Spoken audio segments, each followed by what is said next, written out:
Hello, good evening, happy Monday. What a time it is. England absolutely smashing it in the World Cup, Fools rushing on early, and a very special guest joining us as well. But before all of that, and I can see the England loving has already started in the chat. Good evening, everyone. Before we get all the panelists on for tonight, let's roll the Fools rushing titles. Take my hand, take my whole life too, but I can't help falling in love with you.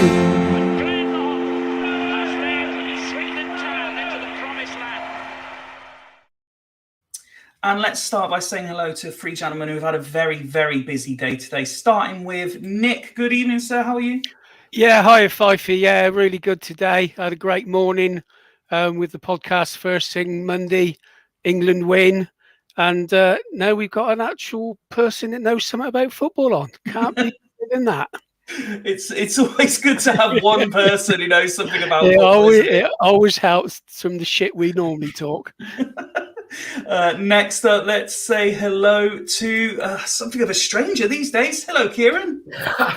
Well, in theory, I'm not a stranger because Nick gave the game away. We might have done something this morning. There was something going on Friday. But yeah, I'm good. How are you? I am very well. Lovely to see you as always. How did you, just very briefly, how did you find this morning? We'll obviously talk a bit more about it later, but enjoy it? Oh, honestly, incredible. What a guy. What a person. Like he's someone that I've always sort of loved ever since he's been at Swindon and sort of wherever he's been about. Also, the person's voice, I just find it so soothing, his accent. You can sit there listening to it all day, honestly. Yeah. But no, it's very, very, very good. It's very, we'll talk more about that later. We certainly will. And a young man who was just a little bit stressed this morning, but as far as I understand, handled it wonderfully. After my job, are you, Rich? Coming for it, mate. Are we going to start doing how have I got news for you style, like hosting? You want to find just keep rotating it. Oh, I don't think I'm anywhere near on your level yet, Fifey, but it was definitely a good experience to be thrown into to some deeper waters and give it a go for myself. No, but massively enjoyed it, and it was well worth the experience. So thank you for that. And it's always good for me to know that if ever, a future potential Mrs. Fife was to walk through the door, that I now have multiple options to host the soon-to-be award-winning Fools Rush In podcast. That's for sure. Fifey, football always takes priority. Don't get involved with women. Don't go down that road.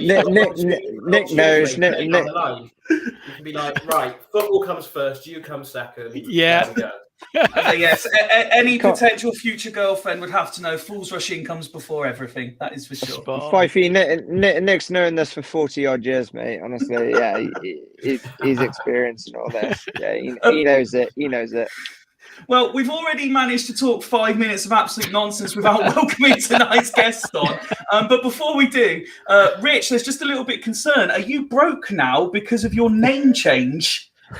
Yeah, the rights have just gone for my name, so I've had to change it up a little bit. So yeah, no, Danny Wilson bought all the rights to my name now. So yeah, he's got his.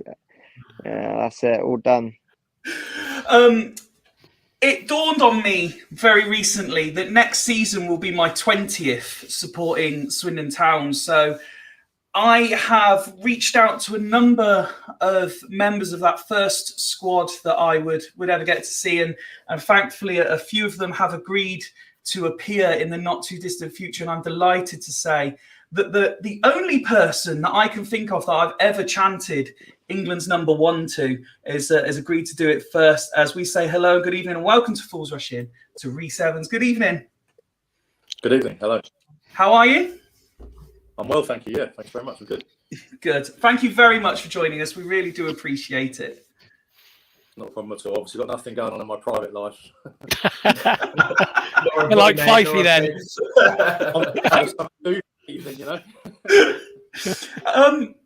If I can we start the sort of questions of the conversation right at the very beginning? We were talking a little bit off camera there. Obviously, when you came, in fact, before you came to Swindon, let's go back further. What inspired you to become a footballer? And I'm always interested, particularly when it comes to goalkeepers. Why goalkeeper? It's a very good question, because you certainly don't earn the money that the strikers do. But I couldn't tell you it was ever a conscious decision as such. I think, my family, my father would certainly tell you that I wasn't interested in football. Up until, obviously nowadays kids are in academies at 6-7 years old. I don't think I played my first game until I was a junior school, second or third year junior school. My father played as a goalkeeper. He sort of played local county and sort of Sunday league level. So obviously that was my first thing. I saw my father playing goal. And it kind of went from there. I had a lot of support from my father and my grandfather growing up. My grandfather would always take me over the field, over at Crowley's school there. They lived on Jeffreys Avenue off Wheeler Avenue. So I was always over on that field with my grandfather and with my father at weekends on the school that didn't exist anymore over where we lived on Beechcroft Road. So it was one of those things that just kind of developed, and literally before I knew it, I'd won a scholarship to the National Football School. I'd signed for Chelsea just before that, and next thing I was playing live on Sky for England schoolboys, and then so on and so forth. And it was a real roller coaster, crest of a wave through my teenage years, and looking back on it now, I'm not sure that was a good thing at the time. It was amazing. But I think now I'm older and look back at it with an older head, I'm not sure being told how amazing you are, and this, that, and the other from the age of sort of 12, 13 onwards is necessarily a healthy thing for somebody, No, that's certainly. Sorry, Fifey. Yeah, that's quite interesting, because I watched the Crystal Palace Academy, and we've talked about this a few times on our podcast, and they've got like kids from 8 years old all the way through. In sort of the pressure they get put under, not only from the academy, but from their parents as well. Some of it was bloody horrendous. And, do you think they go in too young and don't have a chance to enjoy the game? Yeah, I mean, probably something we talk about later, but I experienced it with my own son. and he had a horrendous experience at Swindon, which has tainted things a little bit for me personally, being really truthful with you. I haven't seen the Crystal. A lot of people that I know and work with have spoken to me about it, but I've not watched it myself. But yeah, I think probably too young, and I think the biggest issue for a lot of children is that their parents and their fathers probably want to live vicariously through them. 100%. And I had problems with my son for different reasons, because I'm it's going to sound awful, but because of who I am and what I was doing and have done, that gave him different problems to maybe a kid who didn't have a father that was a professional footballer, So there's probably no ideal scenario, but it's a minefield. It's an absolute minefield, and the clubs could probably do more. But it's the statistics of even getting to an academy, getting beyond the academy to a youth team to a professional contract. Yeah. If you knew those odds, you wouldn't even attempt it. Do you know what I mean? But it's the national sport, it's the national thing, and people continue to keep, because it's the dream, isn't it? I have a lot of regrets about my career, but every now and again I'll stop myself and I'll speak to people who'll go, "Oh wow, blah blah blah," and you think, "Well, yeah, okay. Actually, what I personally managed to achieve was more than a lot of people did." Yeah. But to me, I didn't achieve as much as I wish I had, So it's it's an interesting subject, isn't it? And probably you could fill up 20 podcasts with it, easily. Really, that's the honest answer. So just very quickly, that if you could change things for your son, for example, what would you change? Like, because obviously you say that there was obviously a lot of pressure on him, and obviously what kids get told these days is to obviously they want to enjoy their football and stuff like that. Is there anything that you personally would want to change for him? For my son? Just as an example, like. Yeah, it's difficult, because I guess for every kid, I guess. For for the last 3 or 4 years, I've had to coach him personally, which is a whole other minefield. Right. Yeah. How old is he, Rhys? Because it's a strain on that father and son relationship. But going back to when he was playing at a tournament at Kingsdown School, a 6-7-year-old. We got approached by what was a Swindon scout. We'd love to see Louis up at Swindon, and I looked at my dad and I was like, I'm not sure about this. You know what I mean? Because of a multitude of reasons. Anyway, obviously we put it to Louis, and he said, no, I want to, as any kid would, I want to do it. And it started a chain of events that really were awful, to be honest with you. And it caused a lot of strain within our family unit, his mum, me, and Louis, because I think ultimately it's difficult for Louis because he's got me on the sideline. I always tried to remain quiet and respectful. I never shouted on anything on at him or tried to coach him from the sideline. But we had instances of things happening where he was playing in one game up at Womber at the training ground, and he done something that wasn't quite right. What it was, I think it was a clearance or something like that, and he made a bit of a mistake. And he looked at me, and I just went, "Just relax, don't worry." And that was all I did, a gesture like that. Didn't say anything, just said, "Don't worry." And the guy who was taking the team on the other side of the pitch shouted across the pitch, "Louis, don't worry about your dad. I'm the most important person out here." And this obviously the other parents.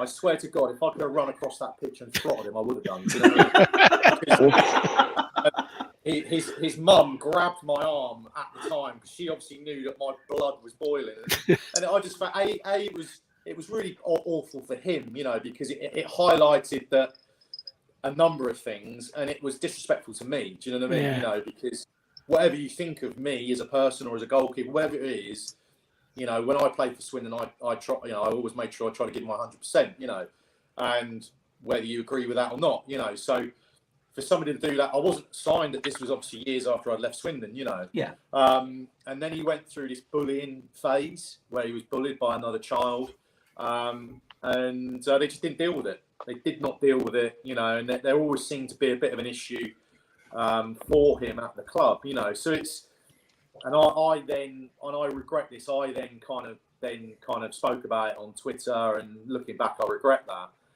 But I think it just shows that, even though I am from a footballing background, the pressures that I saw my son put under affected me. Do you know what I mean? And made me really angry. I think it's like anything, any walk of life, any industry, business, sport, team, you have to create a culture and a set of values that are all aligned together to help you achieve the ultimate game.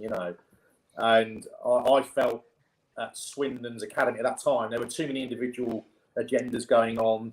There was too much sort of one-upmanship, almost like trying to make a point at times. And ultimately, my son was the victim of that, And obviously, loads of kids have bad experience at academies, and he's not alone in that experience, But I have to say, I was very disappointed with it at the time, and remain so, He then, unfortunately, was diagnosed with type 1 diabetes, so stepped away from football for a couple of years. And tried other sports and whatever, But then said to me he wanted to give golfing a go again, and could he come and train with me? I'd started working at Supermarine, and we did that, And it's been a tough 3 or 4 years, and he's done fantastically well. He's improved immeasurably, But he lost a couple of years, and I have no doubt if he hadn't have done that and had some good coaching and somebody with professional experience, I no doubt he would be at a professional club. Now he's not, so that's fine. But what it's meant is I've had to coach him, and that's been really difficult for both of us. Tears for him, some tears for me when I've got in the car and driven away sometimes. Because he's not my son when we're there. Do you know what I mean? He's another goalkeeper. And I try and coach as though how I wish I'd been coached.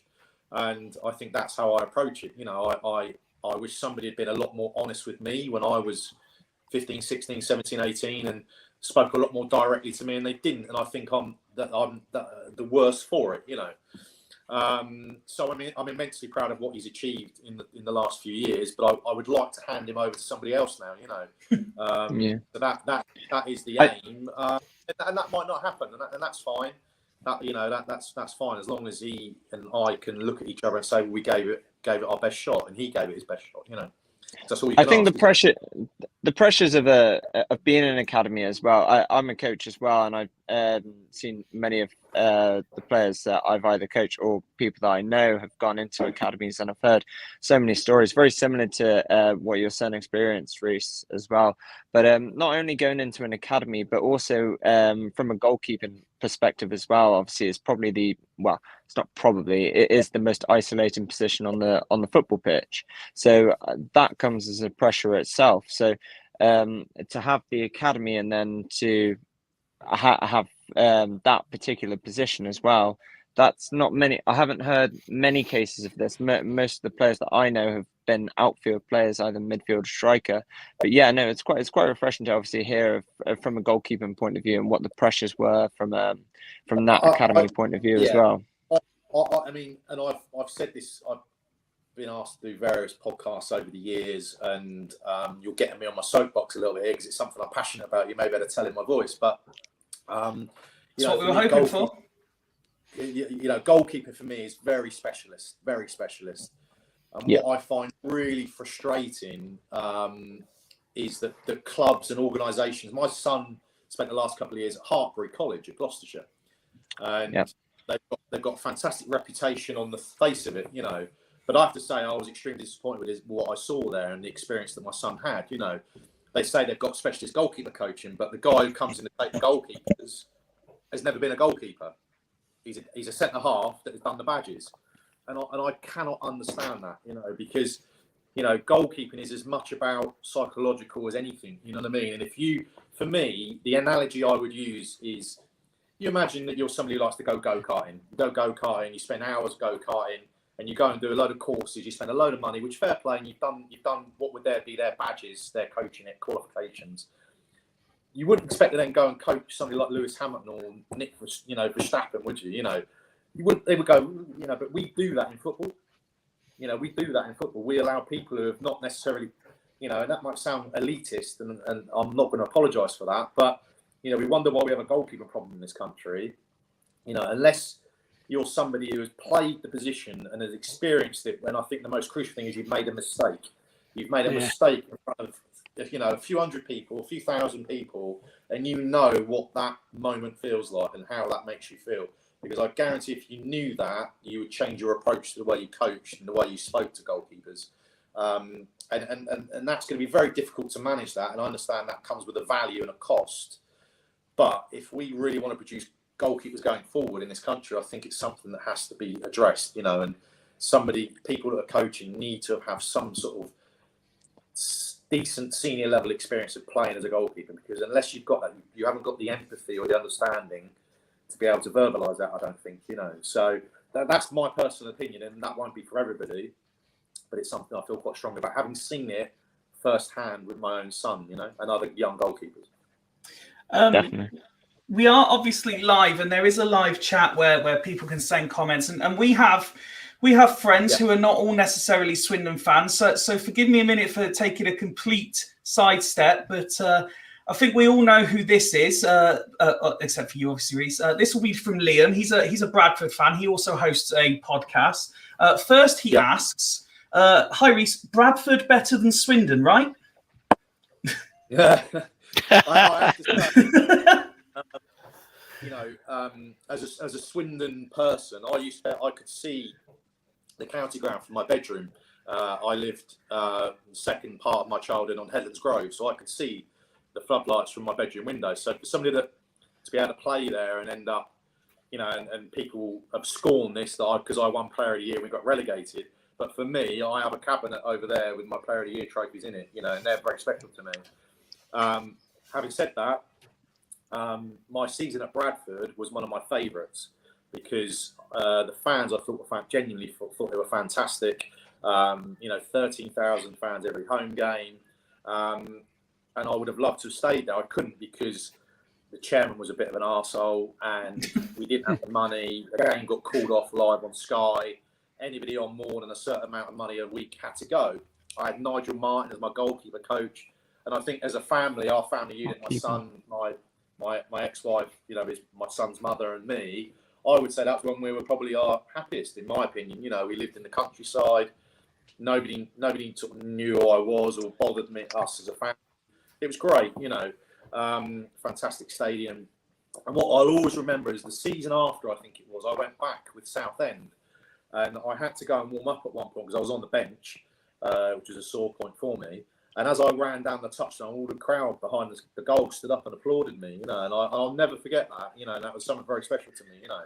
So I can't put Bradford ahead of Swindon, obviously. They're up there somewhere. They're right up there, yeah, right up. Well, he's gone on to make a couple of other comments on what you were just saying. He says, yeah, he's not there anymore. He did some questionable stuff. I'm presuming that's in relation to the chairman. He does go on to ask, though, on a more serious note, do you remember your save versus Rotherham? And is it the best save you've ever made? Yeah. It's one of the few that I remember. I have a terrible memory for games, and I sometimes stuff will flash up. And I can't remember that game, you know, it's weird. But yeah, that's up there. That's one that I tell people about, put it that way. Nice, good. So let's carry on through the journey then. And obviously, you kind of mentioned it already, but you were in the youth team at Chelsea, and we were talking just before you came on. We were looking through sort of players that would have been in the same kind of age category as you, and there were some players about. Yeah, I mean, interestingly, my youth team age group at Chelsea, I don't think anybody else went on to play professionally. And you have to remember that Chelsea were not the club they are now. I left, and Abramovich turned up, I think, 3 weeks later, you know, so that's the kind of time I was there. What really killed me was Ranieri. You know, that was a disaster for me when he turned up with his Italian goalkeeper coach. That was not a marriage made in heaven by any stretch. And obviously, because at that point, you know, I thought I was the dog's bollocks, you know, because I was playing every England youth level, playing for Chelsea. I'd won Chelsea Young Player of the Year. And then this Italian guy turns up and tells me all of my techniques are basically a load of rubbish, you know, and I need to be doing this and somersaults and forward rolls here, there. And being the stubborn, arrogant young lad I was like, no, like, do you know what I mean? Which obviously in hindsight maybe wasn't the best of things to do. But you know, I'd be there with him.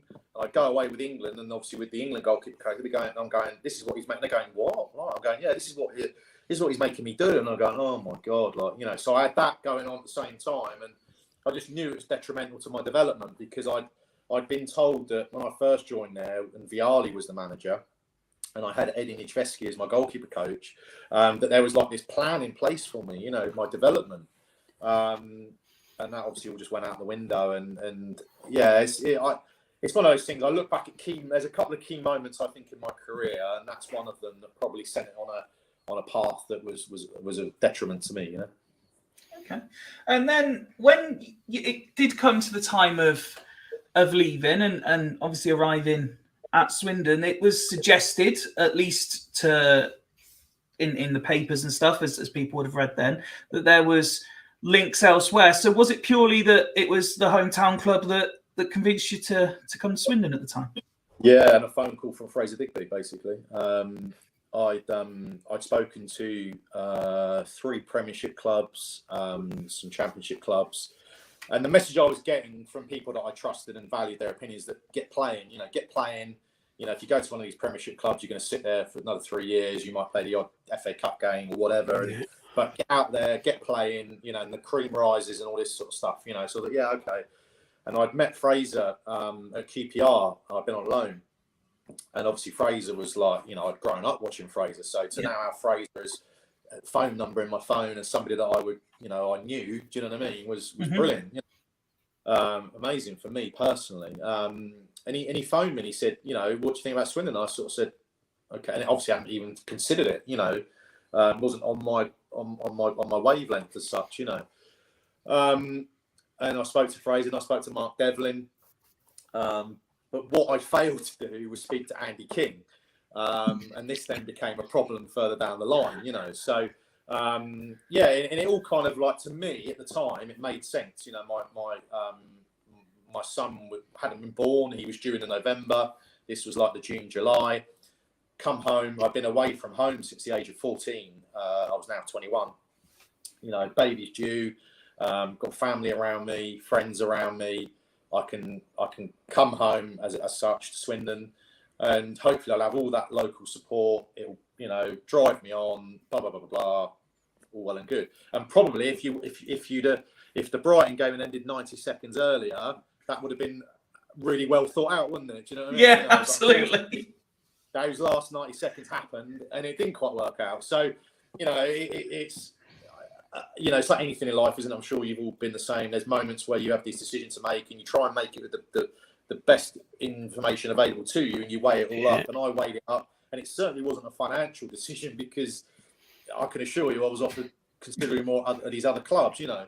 But, you know, my plan, and, you know, maybe arrogance, I backed myself, so, well, you know, I'll get playing, I'll do well, and then we'll see what happens, sort of thing, you know. So, no, absolutely. And like I say, that you had the plan, you had the framework in place for how it was going to work, and it didn't quite go to plan from the off because you weren't instantly installed as number one. You had to wait your turn, but once it happened, and that's how it was staying. Yeah, I mean, I so the first game I played was a pre-season game. We played Wolves, and I walked in and I was taken in to meet Andy King. And he was sat in there with Mick Harford. And I don't know if you've ever come across Mick Harford, but he's quite an intimidating guy. Yeah. He's like a 21-year-old skinny, you know, streak of piss. And he had this real cold, like Andy King had this real sort of cold demeanour about him. Like, oh, okay, yeah, okay. And it was like, yeah. And he literally went to me, I've just spoken to Ray Clements. He's not sure if you'll ever play for England, but we'll see how you go. Shall we go and get ready and we'll play tonight? And I was like, that's a real confidence builder, isn't it? Again. That's a real confidence builder.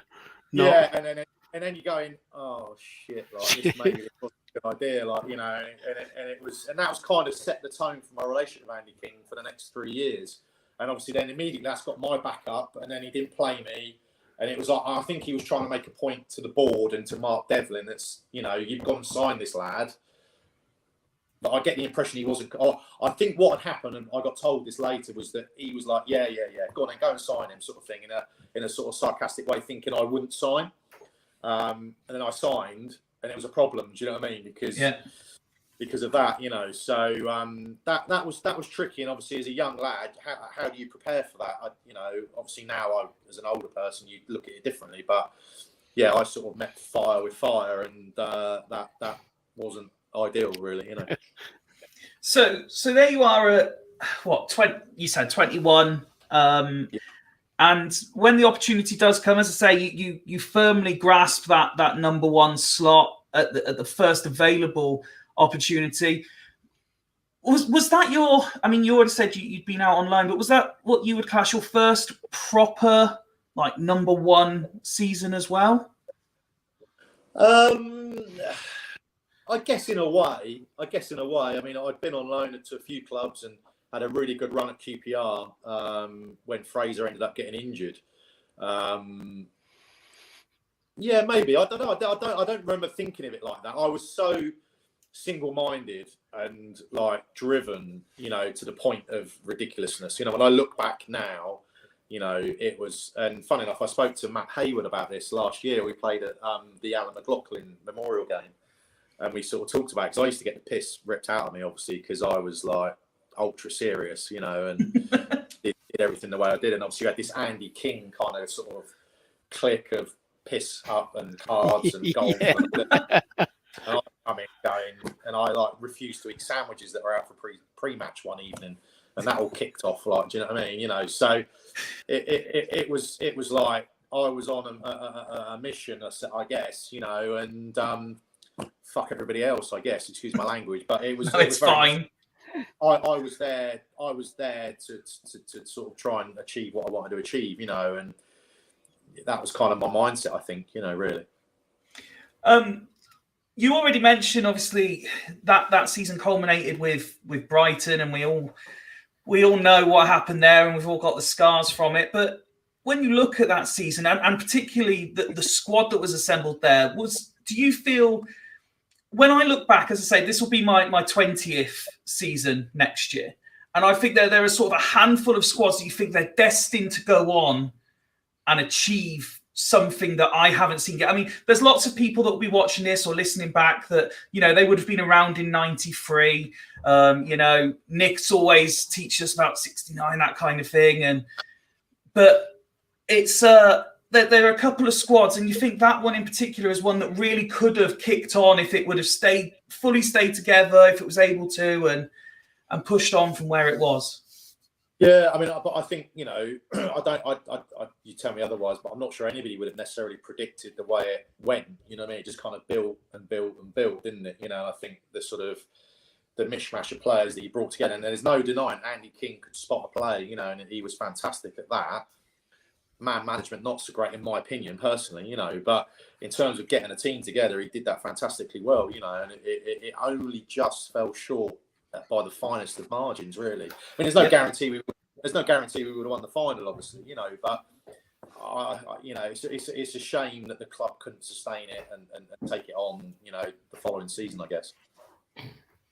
And I mean, you already mentioned Matt Hayward there. Is there still members of from not even necessarily that season, but you were at Swindon for a few years? Is there still members that you talk to and that are still friends with?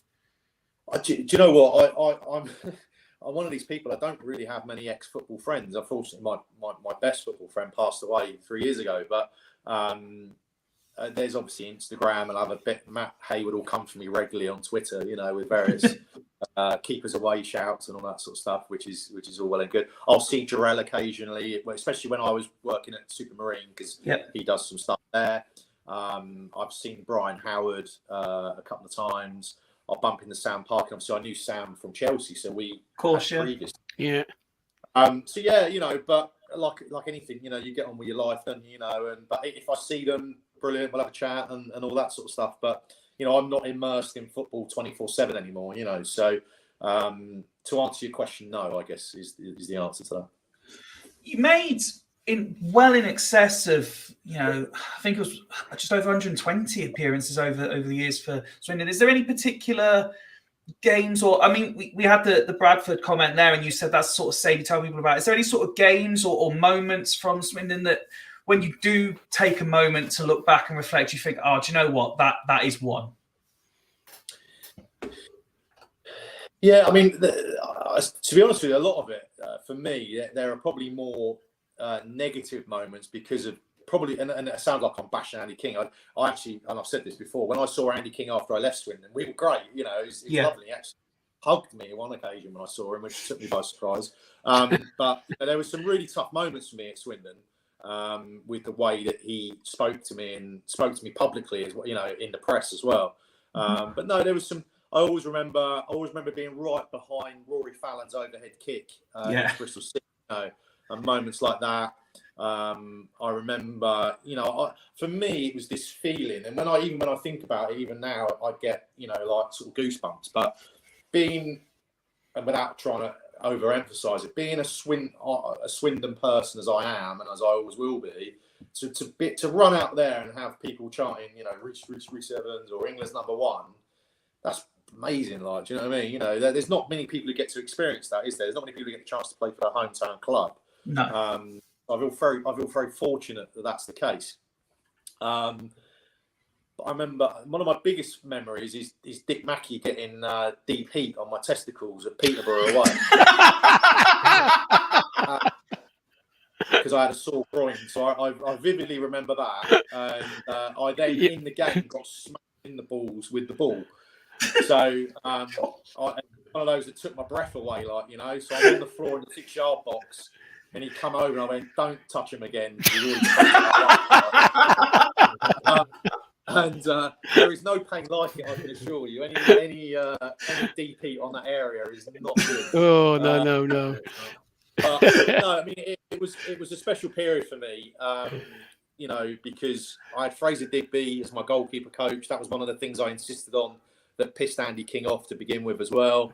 You know, so I had Fraser, I had, you know, my family and friends around me, and I was running out like the county ground every week. Do you know what I mean? And I think it's that overall feel of it. Do you know what I mean? And and that's how I'll always sort of remember it. And it was a shame it ended the way it ended, really, for me, because I didn't want to leave. You know, that was the thing. You know, I really didn't, and I was disappointed with the way that it went at the end. You know, but overall, sort of positive overall memory of it. Do you know what I mean? But in terms of individual games, I remember making a really good save in my I think my debut at Southend in the Cup, and it was away. It was a header.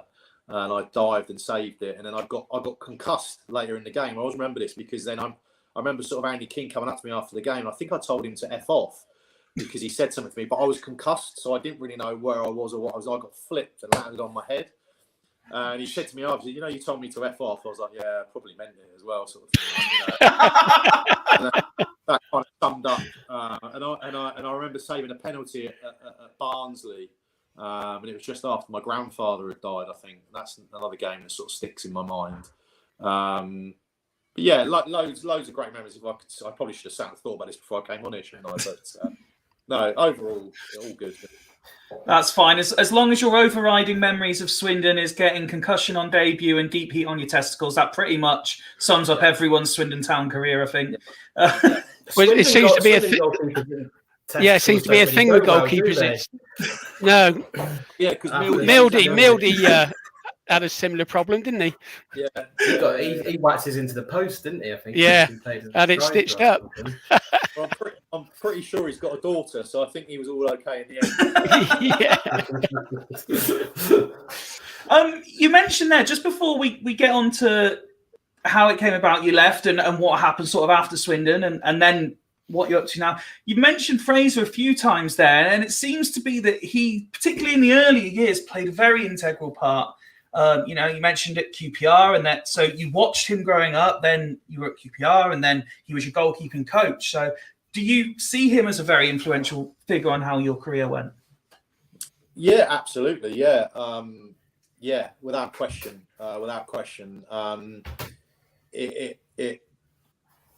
you know, to me, I'd always been very fortunate in my younger years that I'd had some of the best coaching going. You know, with the FA, with Eddie Niedzwiecki at Chelsea. And I had the bad period with Ranieri and his Italian guy that I learned to swear in Italian to deliberately annoy him. And then I had Fraser, you know, and that was important to me. I think I recognised, and I've always recognised the importance of a good goalkeeper coach. You know, that is vital for any goalkeeper to have that and have a positive relationship with their goalkeeper coach. You know, and the great thing for me was I was able to go and speak to Fraser and you know, if I had questions or I'd made a mistake or whatever, and this was somebody who'd lived it and done what I was doing at that moment, and he'd done it far better than I'd ever done it, and obviously done it at a higher level as well, you know. So to have that to hand, do you know what I mean? You know, and to then work with him a couple of times a week was brilliant. Like, do you know what I mean? He's such a top bloke, and I've always stayed in touch with him. You know, and we speak every now and again, and you know, I feel very fortunate for that. Do you know what I mean? No, absolutely. For the benefit of our legions of international fans, do you remember any of those Italian swear words? Oh yeah, all of them. Yeah. Excellent. Well, I'm sure. You want an example or? But please go for it. Why not? I'm sure there's a fair few Italian speakers. You've got to give it Faffanculo, Testa di Cazzo, and Puta Madre, which is Mother Summer. Yeah. So nice. Okay. I'll always remember his face. The first time I said it to him, because he'd done summer and I did it, and his eyes went like that. Like, do you know what I mean? And I was like, yeah. This, like, you know. Yeah. Looking back now, stupid, really, isn't it? You know, you're at a Premiership club and you're telling your Italian goalkeeper coach to piss off in his own language. Yeah, sounds good. All our bad bosses. Yeah. So, you mentioned a little while ago that you don't think you necessarily, throughout your entire career, you don't think you necessarily achieved everything you wanted to or everything you felt you could. Swindon specifically, is that a case in point? Do you think there was a lot more you could have achieved at Swindon potentially? No, I don't think at Swindon. I think, you know, you know, having that kind of influence of it being your hometown club and it sort of meaning that a little bit more to you, that I think that gives you an extra few percent without, you know, before you even start. Do you know what I mean? It was where it went after Swindon that I kind of, my biggest regret is signing for Blackpool, without question. You know, without question that when I'm on taking my last breath, that'll be the one thing that will stick in my mind. Don't feel bad. A lot of people seem to make that mistake when leaving Swindon. Yeah, I mean, and like I say, you know, obviously the club span it at the time, you know, that in the paper they'd done all they could and blah, blah, blah, blah, which was absolute rubbish. You know, they left me hanging for weeks. And I got a ridiculous phone call from Dennis Wise. And I went and signed for Blackpool. And at the time, you know, again, like when I signed for Swindon, you weigh it all up and this, that, and the other. But it was a very good life lesson for me. Without forget football, but the morning I was up there to sign, I just had this feeling, this gut instinct that I was doing the wrong thing. And I phoned my father and I said, you know, something like niggling me. And we talked it through, you know, this, that, and the other, and then you look at that, and we actually got promoted in my first season through the playoffs. So you would argue it was the right decision. I earned a lot of money because it was the best contract on offer, but I hated every minute of it. Like, you know, and it to a further point in my life, and ever since, I always try and listen to my gut. I always listen to my instincts on things, because I didn't, and it cost me. I think it cost me probably my career in a lot of ways in terms of what I wanted to achieve, you know. And then Liam's piped up, and then you had to go and play under Stuart McCall, and that must have been like being managerless. No. One of the best managers I ever played for, without question. Without question, one of the best managers I ever played for. Somebody that could talk to players, had emotional intelligence, a fantastic man. Yeah, I wouldn't have a bad word to say about Stuart McCall. Absolutely. So that shows Liam doesn't know what he's talking about. We knew that already. We did. Yeah, we know that. No, but again, you know, you may meet other, like you'll meet some of the guys that played for Andy King who loved him, absolutely loved him. Get that, and you'll get players that didn't like Stuart McCall. It probably depends on whether they played you or not. But for me, you know, he backed me. Yeah, you know, what can you say? But again, it's like anything in life, isn't it? You speak as you find, and that's how I would talk about him. So, in terms of some of the clubs, you've already mentioned Blackpool, and we've touched there on Bradford as well. But was there anywhere in particular that you kind of felt was home, and where again you would have been quite happy to see out a long-term part of your career had it have worked out that way? Yeah. Well, Bradford, most definitely, and Millwall just before that. So I was signed by Millwall, rescued from Blackpool, in fact, and that was one of the most football. You always found very surreal moments in football, and things can turn very, very quickly. And they did in that scenario. I'd come home training at Blackpool, fed up, pissed off, all that sort of stuff. Phone goes, your agent, Millwall want you. Wow, you know, brilliant. Like, you know what I mean? So literally, I was on my sofa by midnight that night. I was in the bedroom of a supporter's house, putting me up for the night. I played the next night against Nottingham Forest at the Den and got man of the match. You know, so within the space of 24 hours, I'm like, here we go. You know, careers. You know, I'm back. Like, do you know what I mean? And I thought I did very well for Millwall personally. You know, and I have told this story before, but they were in the relegation zone of League One. I'd worked out their stats. They were letting in something like 2 goals per game conceded. So I think I played 22 games, kept 7 clean sheets. The goal ratio was something like 0.89 within the games that I played. 10 games before the end, my agent at the time spoke to the manager, Kenny Jackett. He said, yeah, Rhys has done fantastic. You know, let us get to the end of the season and we'll have a chat, you know. So my last game for Mill was at Swindon. Played the penalty against Swindon. Obviously, that went down fantastically. We are shit at penalties. Nothing to do with my ability, obviously. But we left the ground. He said, he phoned me the next day. Said, "Can you come in a bit earlier on the Monday morning?" Obviously, and I'm thinking, here we go, brilliant. I'm back. What am I going to accept? What do I want? How much money do I want? Blah blah blah blah blah. Walk in there, and he's like, "Yeah, we're going to go with somebody else. Thanks for your efforts." Wow. And you know, that's up there. One of the biggest kicks in the balls I've had, without question.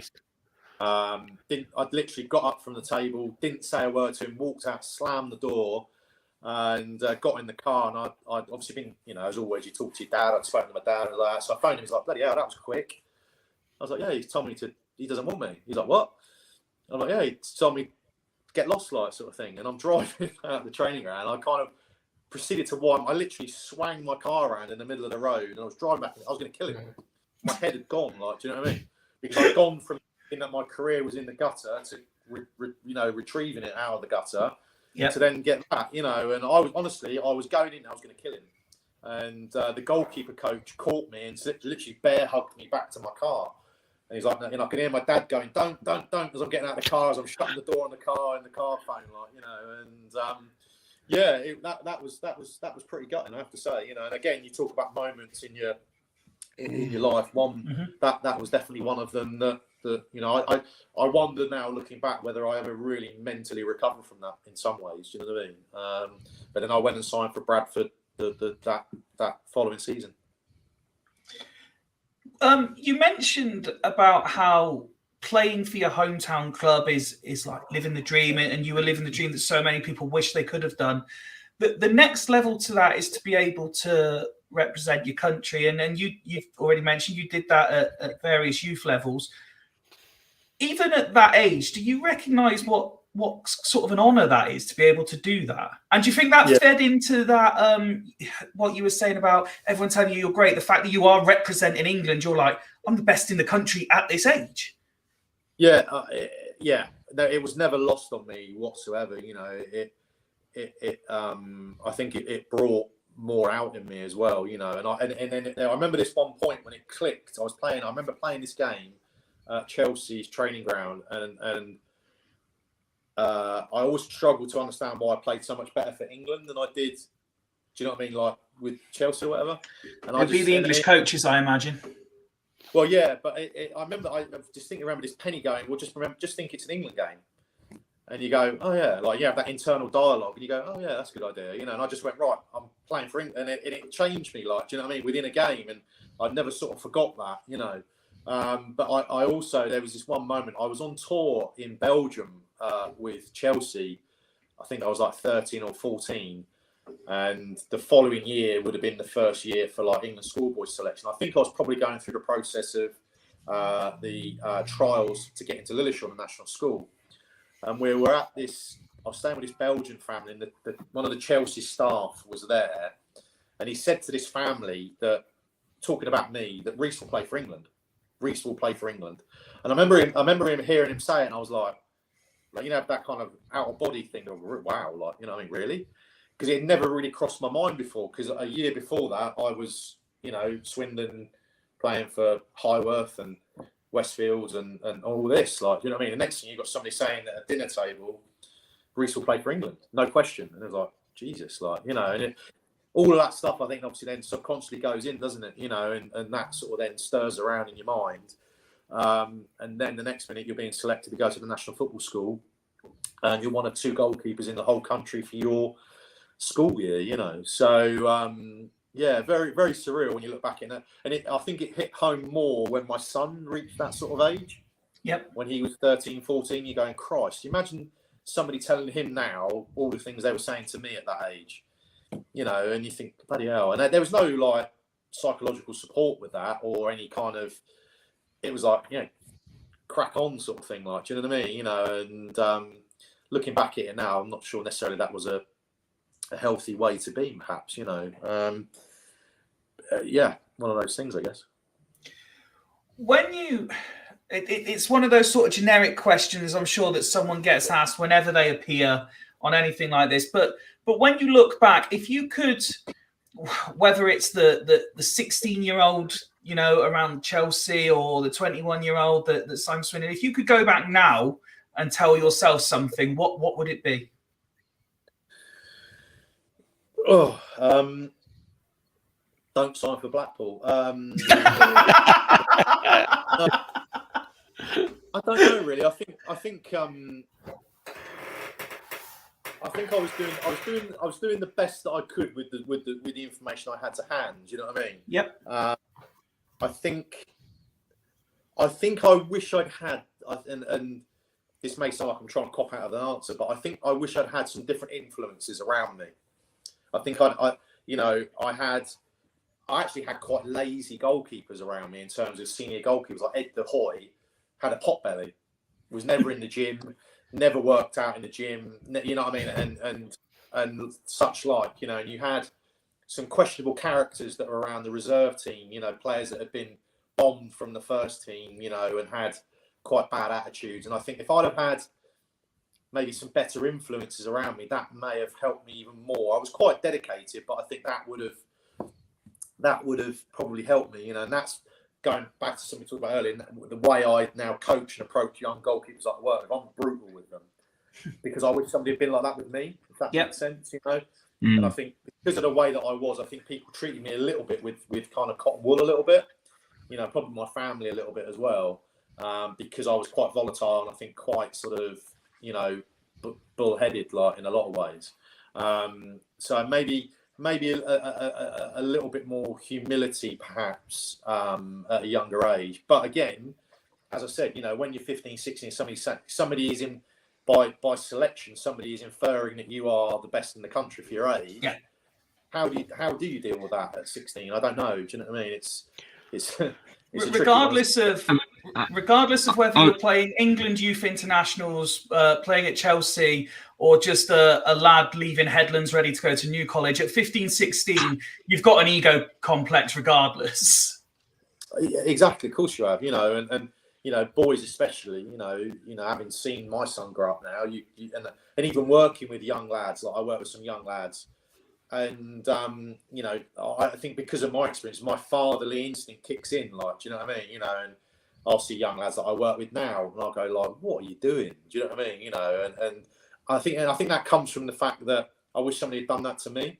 I wasn't around my family. I was living away from my family and away from my father and everybody else. You know, so that obviously isn't. It probably isn't an ideal scenario either. You know, so like I said, I think I was doing the best with what I had to hand.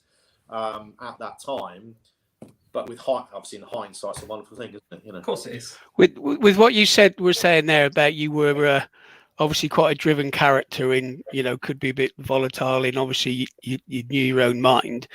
We talked to Danny Wilson earlier today, and he was talking about players that are committed and driven, and quite common that there were scraps on the training ground, and you know, players would front up with each other. Did you get into many scraps? I don't think in my early career, probably later in my career, when I started to drop down the levels. Obviously I was then confronted with players who didn't have a similar mindset, which is probably why they were where they were at a younger age, if that makes sense. Yeah. Obviously I was there because I was there, you know, and I think that was more to do with my mentality at that point had kind of gone a little bit. But I probably had more fights, scuffles, or in sort of moments in my latter career than I did in my early part of my career. And I've then probably, I was recently sent off on the bench at Yate, you know, because I was watching a team. We were playing a team that were time wasting, and we've got a really young, naive team at Yate, and I was watching them get bullied by this team and not defending themselves and talking to the refs. So I then took it upon myself to make a point and got involved with the other dugout. You know, is it more that you were making a point, or the way you were making a point and what was said when making the point that got you into trouble? It was probably by the time I had two of their coaches by the scruff of their neck, probably. But it was what I was trying to show the players was like, we aren't accepting this. Like, do you know what I mean? We're getting bullied here. Like, do you know what I mean? Unfortunately, then a couple of their coaches got involved and it escalated. That wasn't my intention, but I was then confronted with a situation where I had to kind of look after myself, you know. And that is, I'm not saying that's right, and I don't confuse that. But you know, my mindset has always been, you know, and then where I've been obviously helping and working at non-league level in the last few years, regardless of the level, you can still have the same mindset. Do you know what I mean? Yeah. The level doesn't matter. The mindset needs to be the same. And I think, obviously, if you haven't been exposed to that previously, then you don't know what you don't know, do you? You know, and No, of course. And then that's the other tricky thing, isn't it? You know, so and I'd imagine I would definitely expect, if you spoke to players that played with me at Swindon and afterwards, they would go, Rhys Evans, what a dickhead! Like, do you know what I mean? You know, I genuinely think they would. You know, and I recognise that now. Because of the way I was, probably, do you know what I mean? And I was, you know, single-minded, and you know, I knew what I wanted to do, and if people around me I thought were taking the Mickey, I would just say it. Do you know what I mean? And I'm not, you know, I'm not trying to make myself great, because I think it had Take the opportunity. No, I think it had a detrimental effect in some ways. You know what I mean? Because it then kind of singles you out within a team a little bit, doesn't it? You know, and then you're under pressure, because if you don't perform, they're desperate. They're waiting for a moment to then like have a pop back. You know, so it's a very fine line that you walk, isn't it? You know, and if you're someone like Roy Keane or a top player, you get away with that because your level is so high. If you're not of that level, which obviously I wasn't, then you sort of put yourself in the firing line a little bit, I think, unfortunately. There's a couple more topics I'd like to go over, including coaching, which you've been mentioning in the last 5 minutes or so. But just a couple of comments that's coming through I'd like your opinion on. There's a stereotype, and Mike's thrown it into the chat here. Goalies have to be a bit mad. Yeah, no, without question. I think that is changing now. I think goalkeeping has become a much more intelligent position because of the way you have to play as a modern goalkeeping. You know, you have to be advanced. You have to be, in terms of your position, your starting positions, you have to be able to see a pass and execute a pass at a much higher level than you did when I was playing, and certainly before that. You know, but yeah, you know, anybody's going to be able to prepare to put their head where somebody's putting their foot. you've got to have that about you, I think, and just the training. The majority of outfield players, I would say 95% of outfield players could not train like a goalkeeper does. And that in itself really does separate the men from the boys, I think. Because you are an individual within a team without question. Yeah. And obviously managers want to integrate you, but you can't. You have to train in a specialised way. And you can't do that within a normal outfield session. That's the reality of it. I'll be honest. I'll say it. I think it's probably a bit sad of me to admit it, but I've enjoyed over the last couple of tournaments, and we'll come on to England in just a minute and discuss today's game and stuff.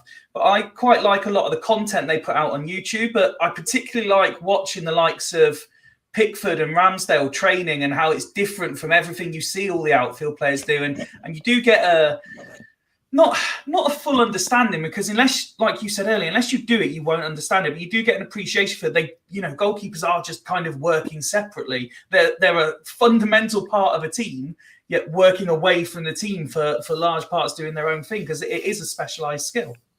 Yeah, and it is difficult, I think, and it's difficult for managers, and it's frustrating with a lot of managers because they don't understand it, and why would they? Do you know what I mean? So one of the things I've always stipulated when I've gone into to coach at clubs, in the clubs that I've worked at, is let me do my job. It used to drive me mad when I used to have to run with the players, and it's team building, it's character building. Yeah, bollocks, it's not. You're asking somebody to do something they never do. Do you know what I mean? So you're risking injury, you're wasting time. Goalkeeping is an anaerobic position, so you work in oxygen debt. It's not an aerobic position. You're working in very short bursts and at maximum peak. You know what I mean? So train like that. Why do I need to run around a pitch 10 times? You know what I mean? It's not productive. You'll find more about a goalkeeper about, has he got the character to come back from a mistake? Can he perform difficult skills? And the only way he's going to do that if you train specifically. Mm-hmm. So that's one thing I've always personally, stipulate. Yeah, I'll gladly come and work with you and for you, but if you want me, you let me do it. You know what I mean? Don't do it for 20. I'm training with them for an hour at least. You know what I mean? Because that's when you're going to get the best out of me and them. Because that was something that used to frustrate me when I was a player, personally. So. No, definitely. Liam's very much enjoying hijacking it for some Bradford insight, which we don't mind at all. How was it mentoring John McLaughlin earlier in his career? Yeah, well, again, John, I have to say, and I mean this respectfully, I never envisaged him having the career he's gone to have. He quite a gangly, awkward lad when I first met him, and he had a bit of an arrogance about him, which I respected in some ways, with any, I'd like to think if you spoke to any young goalkeeper that I ever came into contact with during my career, that hopefully they would always speak well of me. So I always tried to help other young goalkeepers because I was looked after by the Chelsea professionals when I was younger. So no, John, John's really surprised me. He's gone on to do really well for himself, I have to say. He's played some fantastic clubs. So how did you find the transition from playing into coaching? I mean, you said as you went through the years, and even when you were still playing, you were trying to help young goalkeepers coming up. So did you find it fairly straightforward? I mean, I know you've said there's been some frustrations as well, but and are you enjoying it? Yeah, I mean, it suits me because I don't. It's not my bread and butter. It doesn't pay my mortgage or my rent when I'm renting at the moment. It's something I do because I think I can add value. If Yate or anybody said to me thanks but no thanks, that's fine. It's not gonna affect me financially or anything like that. I personally think I'm probably a better coach than I was a player in some ways. I think because I had to really think about my game, and I put a lot of thought into it, which to the point of it driving me probably a little bit mad. So all of that time spent thinking about my own game, I think I've then tried to pass on if I can. It's obviously been a very interesting exercise with my son. It wasn't obviously planned. It was just the way things have worked out. So that's made me think about things differently as well. So that's a whole other sort of, obviously that isn't going to happen again. Obviously, we've only got one son. But that's obviously given me something else to think about. And then my personal experiences since I stopped playing, I've had some really difficult, interesting, sad experiences in the time since I stopped playing. And all of those have made me a better person, I think. And as such, have made me, I think, a better coach, because I've been able to, I think, be a little bit more emotionally intelligent than I was when I was younger and as a player, which I think has helped me then with the coaching side of stuff, We've had a question sent in for you in regards to coaching. Is there anyone within the non-league setup that you've seen that you can't believe hasn't or isn't within the pro game? Do you mean player or coach? Or? I mean, either really, but I think it was aimed at player. But by all means, if there's any, not that really stands out, to be honest with you. I think that what I've seen is generally the players that I've come into contact with at Supermarine, or players playing against Supermarine, or recently at Yates, and when I was at Hereford before that, they're generally at that level for a reason. Whether that's because they suffer with injuries, whether they've got the wrong mentality, whether they haven't got the drive, and then sometimes, obviously, ultimately, I guess, because they haven't got the technique and the ability, So if I can add value and try and help, or if they want to, as an outfield player, I do get outfield players come to me. I'll offer them my thoughts. But yeah, goalkeeper-wise, not really. Nobody that comes to mind, to be honest with you, unfortunately. So you mentioned that you're working with Yates at the moment. How are you finding that? It's been very difficult, to be honest with you, because I was happily working at Supermarine. As I said to you before we came on, I actually live down on the south coast in Christchurch. I've lived down here for the last 5.5 years. And then I was with Peter Beadle at Hereford when I first stopped playing. He asked me to come and get involved because he'd seen me work with the young goalkeepers at Hereford when I was still a player, and I was injured for a large proportion of that season. And then the goalkeeper I worked with at Hereford moved to Swindon Supermarine. And he said, "Look, will you come to Supermarine?" I was like, "Well, okay." Spoke to Lee Spalding at Supermarine, and agreed to come. So I've been travelling a lot for the last few years, coming and helping, and it kind of felt right with Supermarine because it's obviously the local non-league club in the Swindon area. So it felt like the right thing to do, So hopefully I offered, some value and support, and hopefully they felt I did well for them and offered something. And then Peter Beadle I'd worked with at Hereford and at Barnet as a coach, got the Yates job in the summer. And I always feel very loyal to Beads because of previous history. And he said, "Look, whenever I go anywhere, I want you with me." Okay, fair enough. I like thinking of myself as a loyal person. So left Supermarine. He also said, "Look, I want you to bring your boy with you. I've seen him develop in the last couple of years. I'd like to have him there." And you think, "Oh, is that a good idea? Is it not, or what?" You know what I mean? So anyway, we do that. And unfortunately, it didn't go well for Beads, and budget has been tight and wasn't able to get some of the players that he wanted. So he resigned as manager 3 weeks ago. And a new manager and assistant managers come in. And that's difficult because I don't know them. They don't know me. I think obviously they had doubts whether they wanted me to continue because of, football's a very cliquey industry. They're probably feeling a bit like, who's this guy? Is he a threat? Those sort of stuff, And we had a conversation on the phone.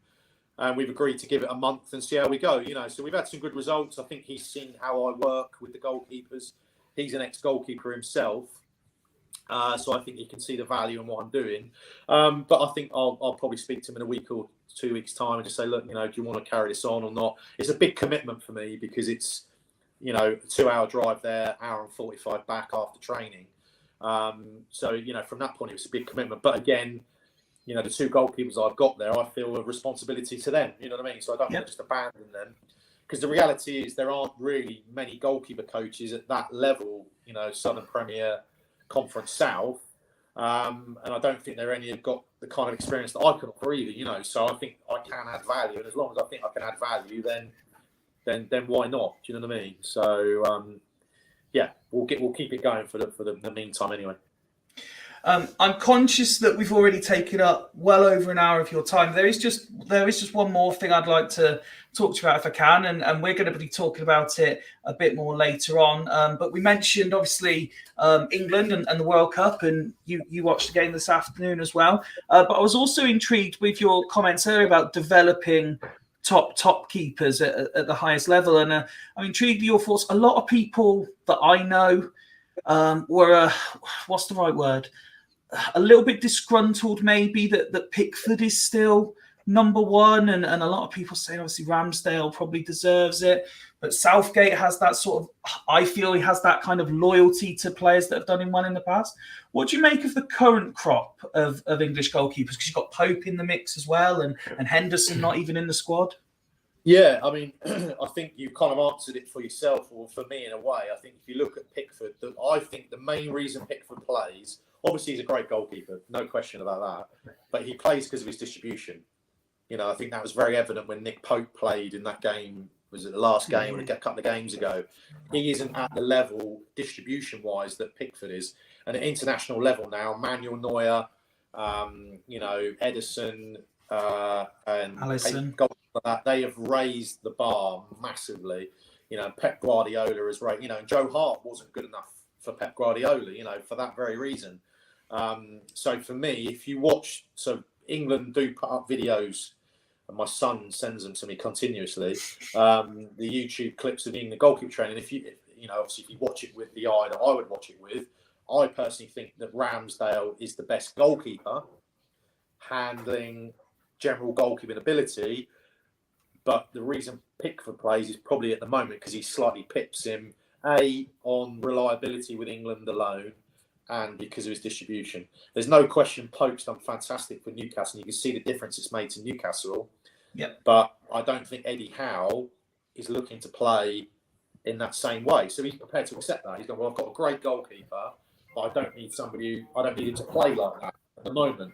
Be interested to see if they develop and they improve, and maybe they go into the Champions League, for example, then maybe he will have to go and get somebody else.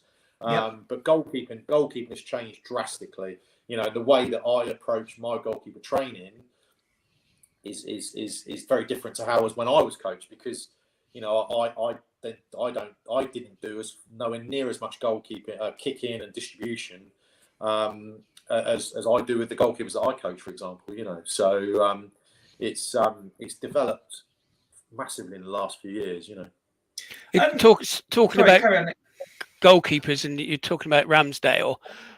I saw an interview with him a few months ago when he was out on loan, and he said he was playing up at Accrington, and he had a really poor game and give away a couple of goals.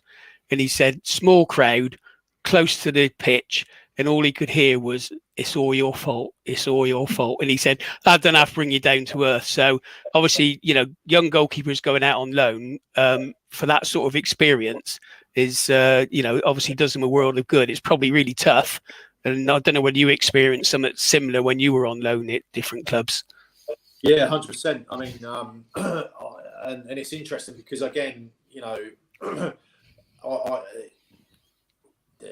sort of bringing it back to the coaching side of things, you know, I make my training sessions tough and intense, and also I demand like high standards from the lads that I work with, regardless of their level or whatever it is. But for them, I push their level as hard as I can, because I think I heard a really interesting quote a few years ago that I think a good coach makes players comfortable being uncomfortable, if that makes sense. Yeah. So, yeah.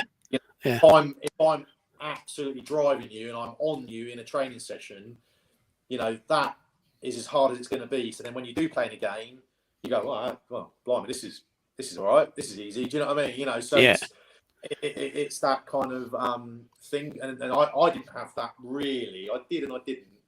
But yeah, I mean, I remember my first loan was, I walked in, I got pulled into the staff room at Chelsea at a training ground. And Edin Dziewiski was like that on the phone. and he said, I've got somebody I want you to speak to. He went like that, gave me the phone, and I went, oh, he went, and it was Ian Holloway on the end of the phone. He went, with his Bristol accent, get in your car and come to Bristol now. Here's the address. Write it down. You're coming on loan to me for a month. And I was like, right, okay. I put the phone down. I had to get on my gear, get in my car, and drive to Bristol. Went onto this terrible training pitch. It was like clay. And do this training session with Brian Parkin, who was the goalkeeper coach at Bristol Rovers. He played there for a few years. And then next morning, I had to meet them on the coach. I had to bring my own sandwich and my own sort of like pre-match food, and went to Oldham. Ian Holloway, who, I mean, for a young lad like me, was like, wow, who's this guy like? Do you know what I mean? And pulled up at Oldham, went out onto the pitch. I remember seeing like the England youth goalkeeper coach in the stand, my mum and dad. I think it was my sister's birthday, so that pissed her right off. I played and I caught. I remember catching 2 high balls, threw them out, and we scored 2 goals. At half time, we were 4-0 up. And I'm thinking, well, this is a piece of piss. Like, you know what I mean? Yeah. You know what I mean? And then I think I ended up playing like 4 games, and then I struggled in 1 or 2 other games, and that, you know, and then Chelsea insisted that if I stayed, I had to be number 1. And Holloway pulled me into his office. He went, I'm not having anybody tell me who I play and who I don't play. You can go back to Chelsea, sort of thing, like, you know. And that was that. Yeah. And then the following season, I've been playing really well in like the Chelsea youth and reserves, playing a lot of games. And I remember seeing Holloway at a few of the games because he'd then gone to QPR as manager. And the next thing I knew, I had a phone call. I was going to go and sign for QPR. But the lady at QPR, as a secretary, cocked up the registration forms, and I couldn't play the next day at Notts County. But Holloway said, look, come up to watch the game because we're going to have to play this goalkeeper called Fraser Digby, who's been here. And I was like, oh, right, okay. So I drove up to Nottingham and watched the game. It was Fraser's first game. I think it was the first time Fraser had played in quite a while.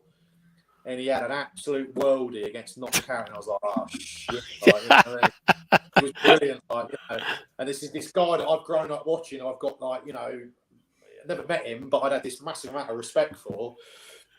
And I was like, my mate went, you ain't playing here anytime soon. Like that, like, you know. I was like, yeah. And he was like, have you signed the paperwork? I went, yeah, I have. He was like, oh, that was a mistake. Like, you know what I mean? So literally, I went there, and I must have then sat on the bench probably for like 3 or 4 months, and Fraser played.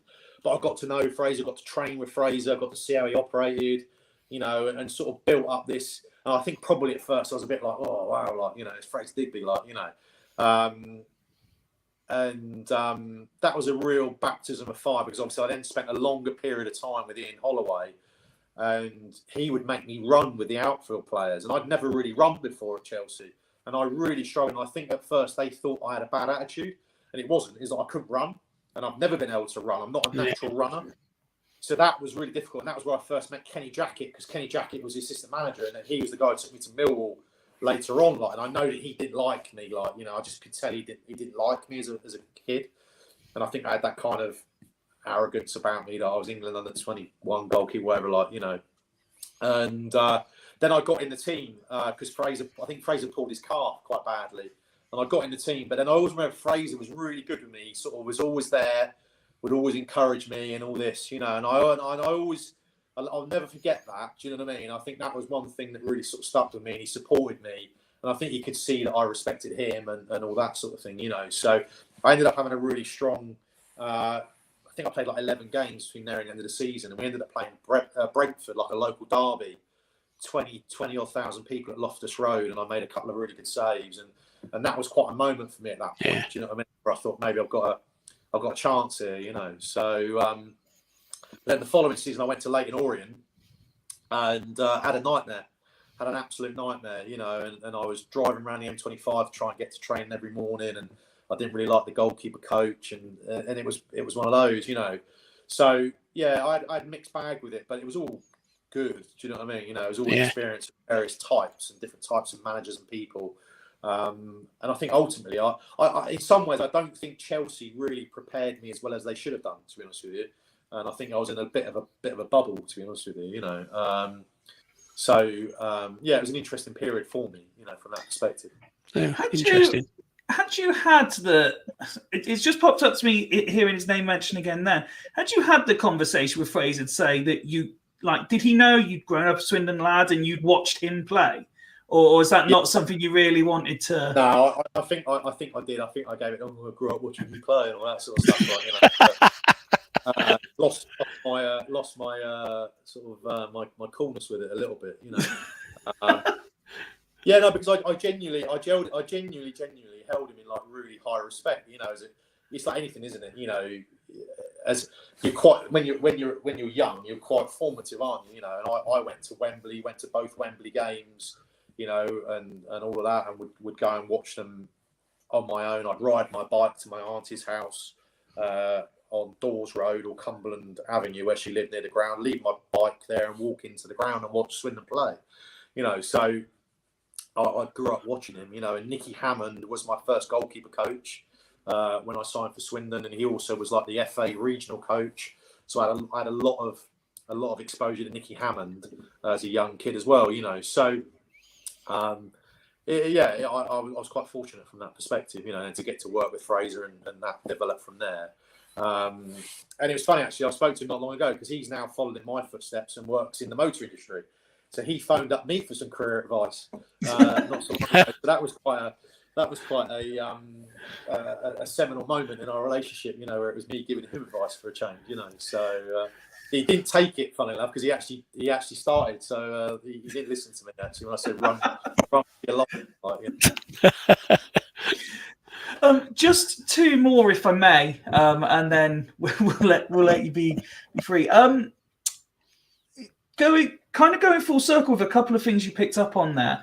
There's a constant conversation going on, particularly amongst fans these days, about characters in football and how it's not the same as it was however long ago, etc. But then you get people a bit like we mentioned Ramsdale earlier, who you're always seeing videos of him winding up away fans, and he's spoken about it openly, and he said, look, they give it to me, I give it to them, and as long as it's like that, you know, I admit if I make a mistake, I'm going to get it 10 times worse back. I've just got to be ready for that. Do you see, I suppose, the wider picture, football in general, losing characters, or do you see them kind of making their way back in? And do you think it's necessarily wise for a goalkeeper to be taking it upon himself to be doing that thing, being so close to the fans?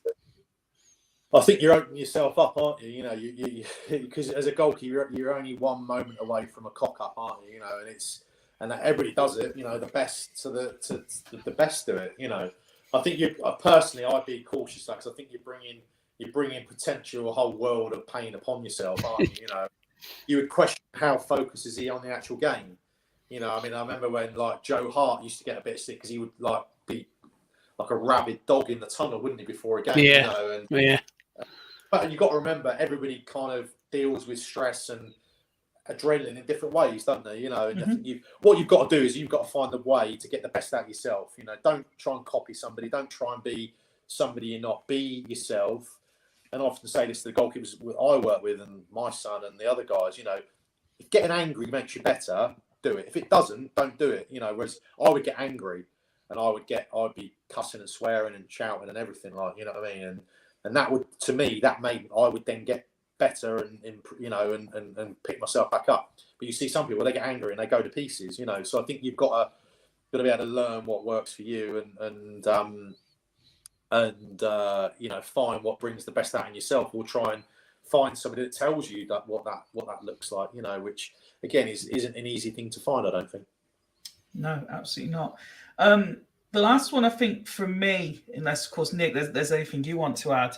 You've mentioned your son a fair few times in this, and it'll be, I think, for you, obviously, it'll be very interesting to see how far he is able to go, because you said that he's clearly very capable, but he did miss out on a few years, and that's clearly cost him. Did I see, and please forgive me if I'm wrong, but I'm sure I saw you share something that he's also gone into kind of goalkeeping coaching of some description as well? Yeah, he's got a very much an entrepreneurial sort of spirit. I think maybe he was spoiled as a kid, so he likes all nice things, and now realising he has to fund that for himself, like, you know, rather than anybody else doing it for him. But no, he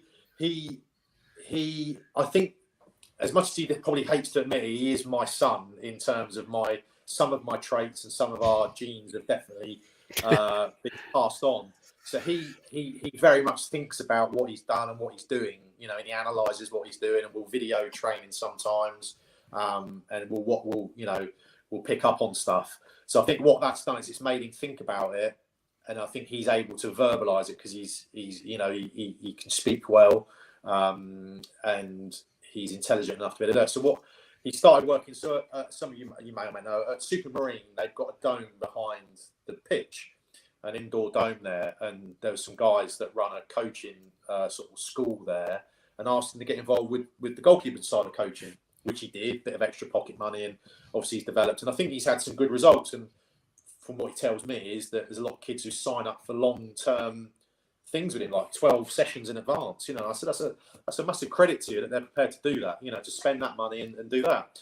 And obviously he's built on that. I think he nicks all my sessions between you and I, but you know, and I've stayed out of it. I've let him get on with it. You know, you know, it's his little thing. You know, and he's been drilled within an inch of his life by me. You know, in terms of what he should and shouldn't be doing. So he knows all of the basics. He knows, you know, enough to be able to do it. And I have no doubt he's good at it from the feedback I've heard he is.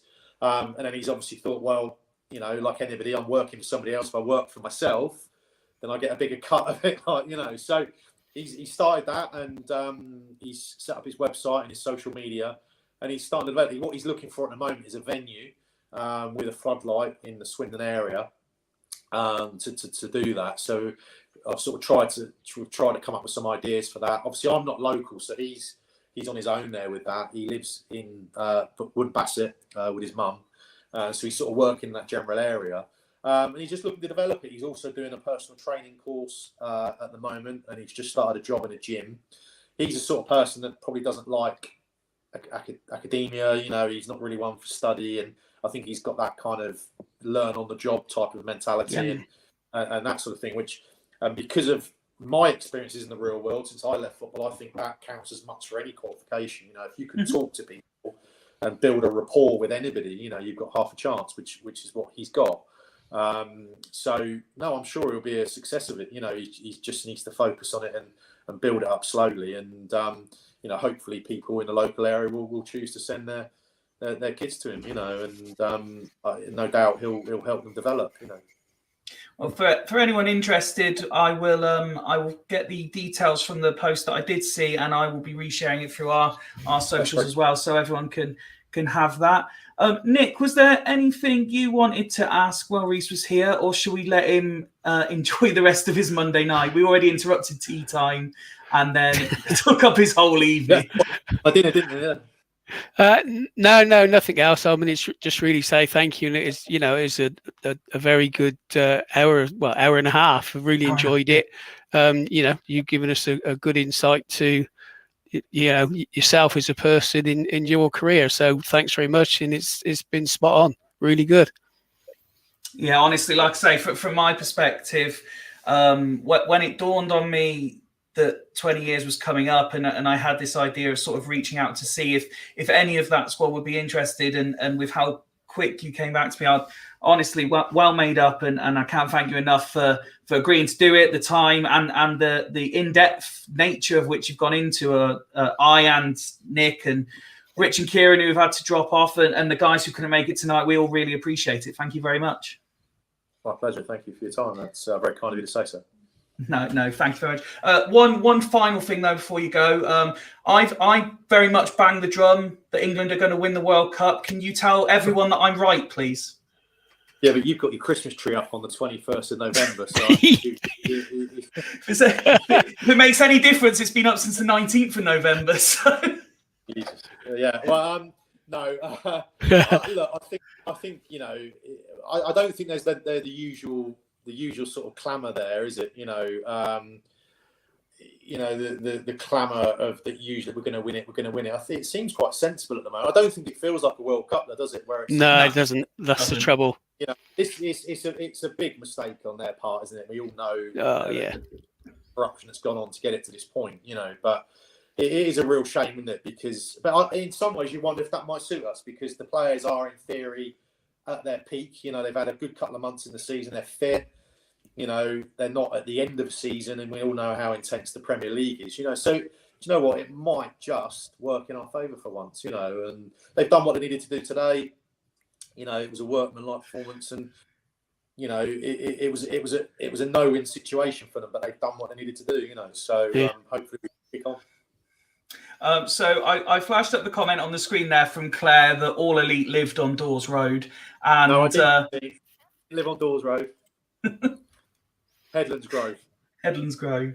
I've also had one message instantly come in just before you do leave saying, love that Rhys just completely mugged you off for your fucking Christmas tree. So thank you very much. If they've taken nothing else from that, then they're going to take that. But no, honestly, thank you very much for your time. Really do appreciate it. And you never know, hopefully see you again sometime in the future where we can talk some more. No problem at all. Nice to see you. Thanks, Rhys. Appreciate it. Thank you. Thanks, Rhys. Cheers. Bye-bye. And as one man leaves the panel, another one joins. Good evening, Ben. Hello, Hey, boys. Ben. Hello. It's been a busy day at Fools HQ, mate. How about yourself? Yeah, it's been a busy day at Ben Towers. It's been quite hectic. I've just come back from a cricket committee meeting, and I'm now here to rejoin the Fools as we're a little bit short on numbers. Yes, well, to be fair, there's a fair few personal bits and pieces going on at the moment, but also fair play to the likes of Rich and Kieran and Nick, who's really putting in the hours today, and yourself, of course, who were at it early doors. We'll come on to that in a moment, but we're joined by someone else. Ned's here as well. Ned. Hello. Man. How are you, Ned? Yeah, good, thank you. Good, thank you. Good. Welcome to the panel. Welcome back. Yeah, I was listening to the Rhys thing, and I was like, I really want to come on and tell my story about Minehead. Would you like to tell it now he's not here? Well, yeah, okay. Essentially, me and a friend went out. We were obviously quite young at the time, and Rhys was playing. And my friend thought it'd be a good idea if if we pretended to be celebrities. And I said I was Rhys Evans because obviously, at the time, I had the same sort of haircut. I'm similar height. I playing goal, so know what I'm talking about. With goalkeeping and stuff. I was quite trim, believe it or not. You're suggesting you're not now? Oh no, I'm 3 Rhys Evans at the moment.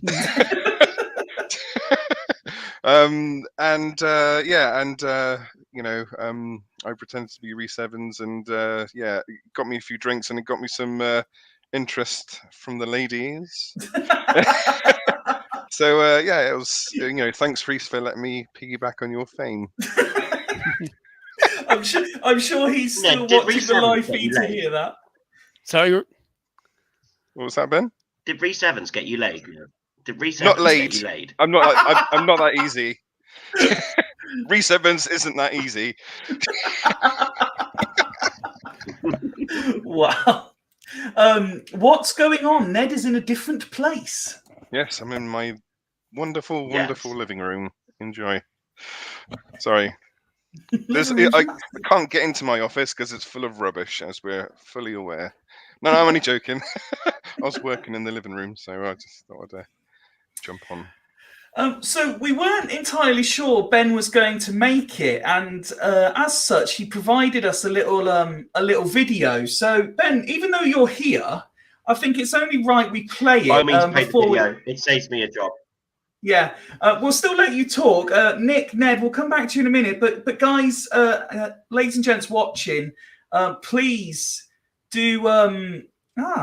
Good evening, Mr. Potts, who who is somebody I work with, and no affiliation to Swindon Town, but appreciate the support and you switching on to say hello. Yes, everyone get comfortable, because Ben was asked to provide a little 2-minute video because he was, should we use the word passionate in our WhatsApp chat on Saturday after the game? I mean, I've been ridiculed for my reaction at times, but Ben was like Fifey on heat on Saturday. It was ridiculous. So Ben was asked to provide a 2-minute video, and what he actually sent was something nearly 6 minutes long, so I've had to put it into 2 sections. But Ben, if it's all the same to you, I'm going to play part 1 now. It's all right. I can make myself comfortable. All right. Sorry I can't be on tonight. Fifey's asked me to do a little 2-minute video or so about the performance on Saturday, or the non-performance, of how I took it. Start from the beginning, shall we? I think the lineup was the same as Tranmere. We're going back to 3-5-2, which I think is a mistake. I've still not seen a convincing performance in 3-5-2. It doesn't work. It doesn't work for the players that we've got. I think there's big gaps between the defence and the midfield. I think it lacks continuity. I don't like it. I know he's trying to force his way to fire 2 up front, have Wakelin and Jeffcott up front, but there's lots of other ways to do it. We scored 5 playing with the diamond at Mansfield. I don't see why we can't play that again. I know he thinks we lack width, but we've got 2 very good wing backs that can do the job. Anyway, first 20 minutes I thought were pretty good. I thought we started on the front foot. I think it was more Crewe were very bad. They were at 6s and 7s at the back, and they gave away the ball away in sloppy areas. They tried and slow play out the back, and they were giving the ball away. Most times when they did that, 30 yards from goal. I didn't think they defended very well. I think it was a matter of time before we scored. Then the penalty incident happened, which was sloppy. A silly challenge that shouldn't have happened, that wasn't needed really, with someone who was going nowhere. He scored the penalty. After that did change the whole emphasis of the game. I think we lost a little bit of our energy going forwards. We lost our shape a little bit. Gladwin, who'd been running the show beforehand, just really wasn't in tempo or in sync anymore like he was. I think we were shoddy. I think the midfield were very poor. I feel sorry for the 2 strikers that did work very hard, but other than Hutton, I think the midfield 5 were bad, were very bad. And I don't think Crewe. I think Crewe were there for the taking. Actually, I think Crewe was possibly one of the worst performances teaming that I've seen this season. I don't think they defended very well at all. They defended in numbers. They played with, I think, a 5 and a 4 at the back, and they weren't sticking with man markers. They let players run them in the box. I just think they're at 6s and 7s most of the time. I just thought they just packed the penalty areas of their bodies, and that's just the way they sort of defended. I think they were there for the taking. I think if we were any sort of good in any sort of form whatsoever, we'd have smashed 5 easily that day. The second half comes. I think the best way to sum up the second half. More from Ben coming up in a moment, but I'm pleased to say, sneaking in while that video was on, is Woody. How are you, pal? Hey, sorry I missed the Rhys Evans thing. I was one of those that unfortunately had a personal thing to attend to. But yeah, and now I can't wait to lay into Ben's. Why have I turned into a floating head? Because you've got a virtual background on. You're trying to make out you live. Yeah, well, mate, this is what I was actually doing. Now we're getting the mega bucks. Which is from your house. Yeah, that's it. I've just got a whole new. In fact, I didn't even have to pay for this house. It was all Fifey. But yeah, no, I'm definitely not on my work laptop. So the chances are the internet is going to go. But recently, looking back at all the episodes, everybody's internet seems to be playing up at the moment. So, except for mine. So the mine? Yeah, and yours, I'll give you that. But yeah, Mine's good. Sorry.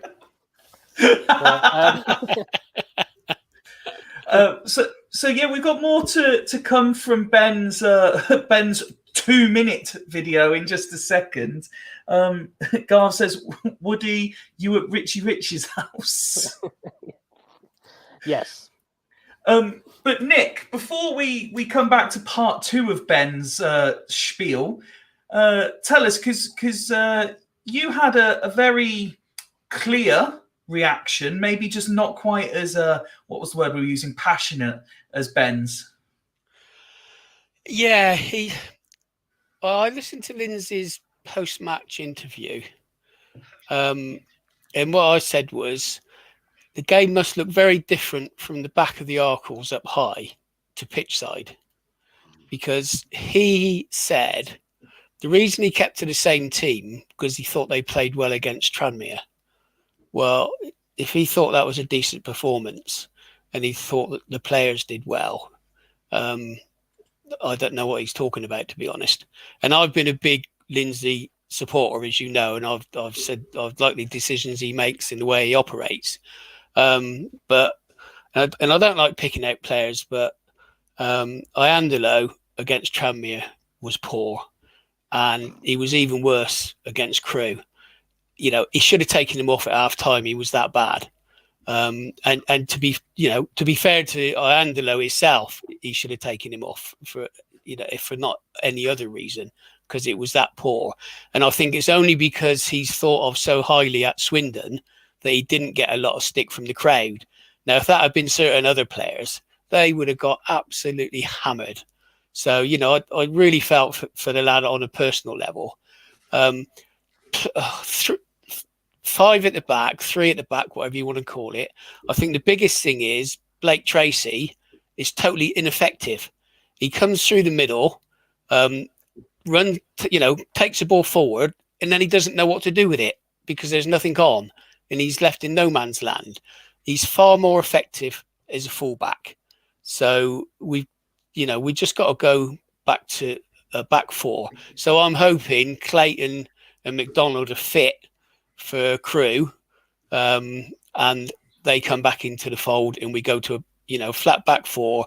And whether he plays, I would like to see Rhys sat in front of the back 4, and then play a 3 and a 2, and still have our 2 up front, or send Lindsay a copy of England's video today, and follow that. Quick balls in the box. You don't need to look to cross a ball. If you get players, attacking the box, then you're halfway there. So, I mean, that was my worst game watching since Northampton, and I was really pissed off after the Northampton game. And I don't usually get that upset because, been there, seen it, done it, got the T-shirt, got the fucking tracksuit. But I was well pissed off coming out of that game Saturday. And I had my lad in my ear as well. So fucking hell, I've watched the last 3 games. I've seen 1 goal and it's been absolute shite. I don't fucking paying for this anymore. So bad day, more than a bad day at the office. I think Lindsay totally got it wrong. And not to have substitutes on earlier than he did. I mean, that was fucking criminal. He should have put them on at half time, and bringing Reid on to take that free kick. It's like, well, we're not fucking American football and just have a specialised free kick taker. Beggars belief, to be honest. So, yeah, I was as gutted as Ben was. Ned, question come through there. Any news on Harry's injury? Obviously, we're not privy to that information, but from what I heard, he felt it tighten. They're hopeful it's not too serious, but it really is a shame for Kean, isn't it, that he finally gets what could become a run in the team, and he's the latest centre-back to pick up an injury. Unbelievable, isn't it? Sod's bloody law. But yeah, his one stretch of, relatively consistent form, and that happens. But yeah, I mean, being a centre-back at Swindon, that's what you kind of expect nowadays, isn't it? So that's rather unfortunate. Yeah, I do feel sorry for him because he seemed like a really nice guy. But yeah, I didn't watch the game pretty much at all. at the weekend. I got to be You honest. didn't have but... to with our WhatsApp group. Yeah. Lucky you, mate. I know. It's just lucky you. I like I didn't look at the WhatsApp group for about an hour, and then there was like 112 messages or something. It's like, bloody hell. That was just Play then. commentary. Yeah.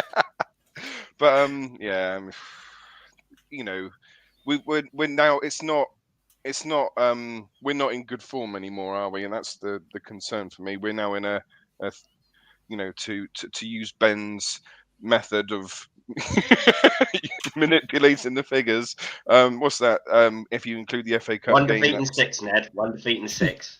No, no. 1 point from 3 games is the one that I'm going to use. I would say that Lindsay's probably under pressure now. I mean, I personally think our team is, it's not as bad as people like Craig make out. I think it's pretty decent. It's just there's just a couple of aspects which are not going right, and I think not getting enough people in the box when we're going forward is one of the things that I would criticise. I think the coherence, the understanding at the back is not quite there. Whether we're playing a 3 or a 4 or whatever. But yeah, I mean, we're so close. I think we're so close to having a really good squad. To be honest, I think this squad could probably compete in League One, if I'm completely honest, because when we're on our game, we play any team off the park. It's a big when, though, isn't it? But that's the problem, isn't it? That's the problem. These are the questions that need to be answered. But yeah, I'll pass on to someone else because I can't really give any more insight into the Crew game. Well, we've got part 2 of Ben still to come, and I've got a question specifically for him as well. So I'll go to Woody next, and just say, picking up on something Ned said there, and we've mentioned it before, but Lindsay's made a rod for his own back, hasn't he? Because at the start of the season, he proclaimed that we were going to play a certain type of football, and bar maybe 2-3 games this season, that at least my interpretation and many people's interpretation of what that style is going to be is not what we've been served up. Yeah, I think it's difficult. I think you've got it spot on there. I think Lindsay, kind of said we were going to play this progressive attacking football, and realistically, we've only seen it in teams that have seen it against teams that have allowed us to do it. Yeah. Like your Rochdales and things like that. Which are teams you would probably play progressive football against anyway, because you're just a lot better than them. I think I'm not going to say, because I think we have been consistent in our style now, but it's just not the style that Lindsay said. Yeah. But the problem is it is so difficult, because this is why, when we have these arguments about the table, we shouldn't be looking at the table and all this kind of stuff yet. This is why I fundamentally disagree with it, because three games ago, we're thinking, right, we're on such a good streak now.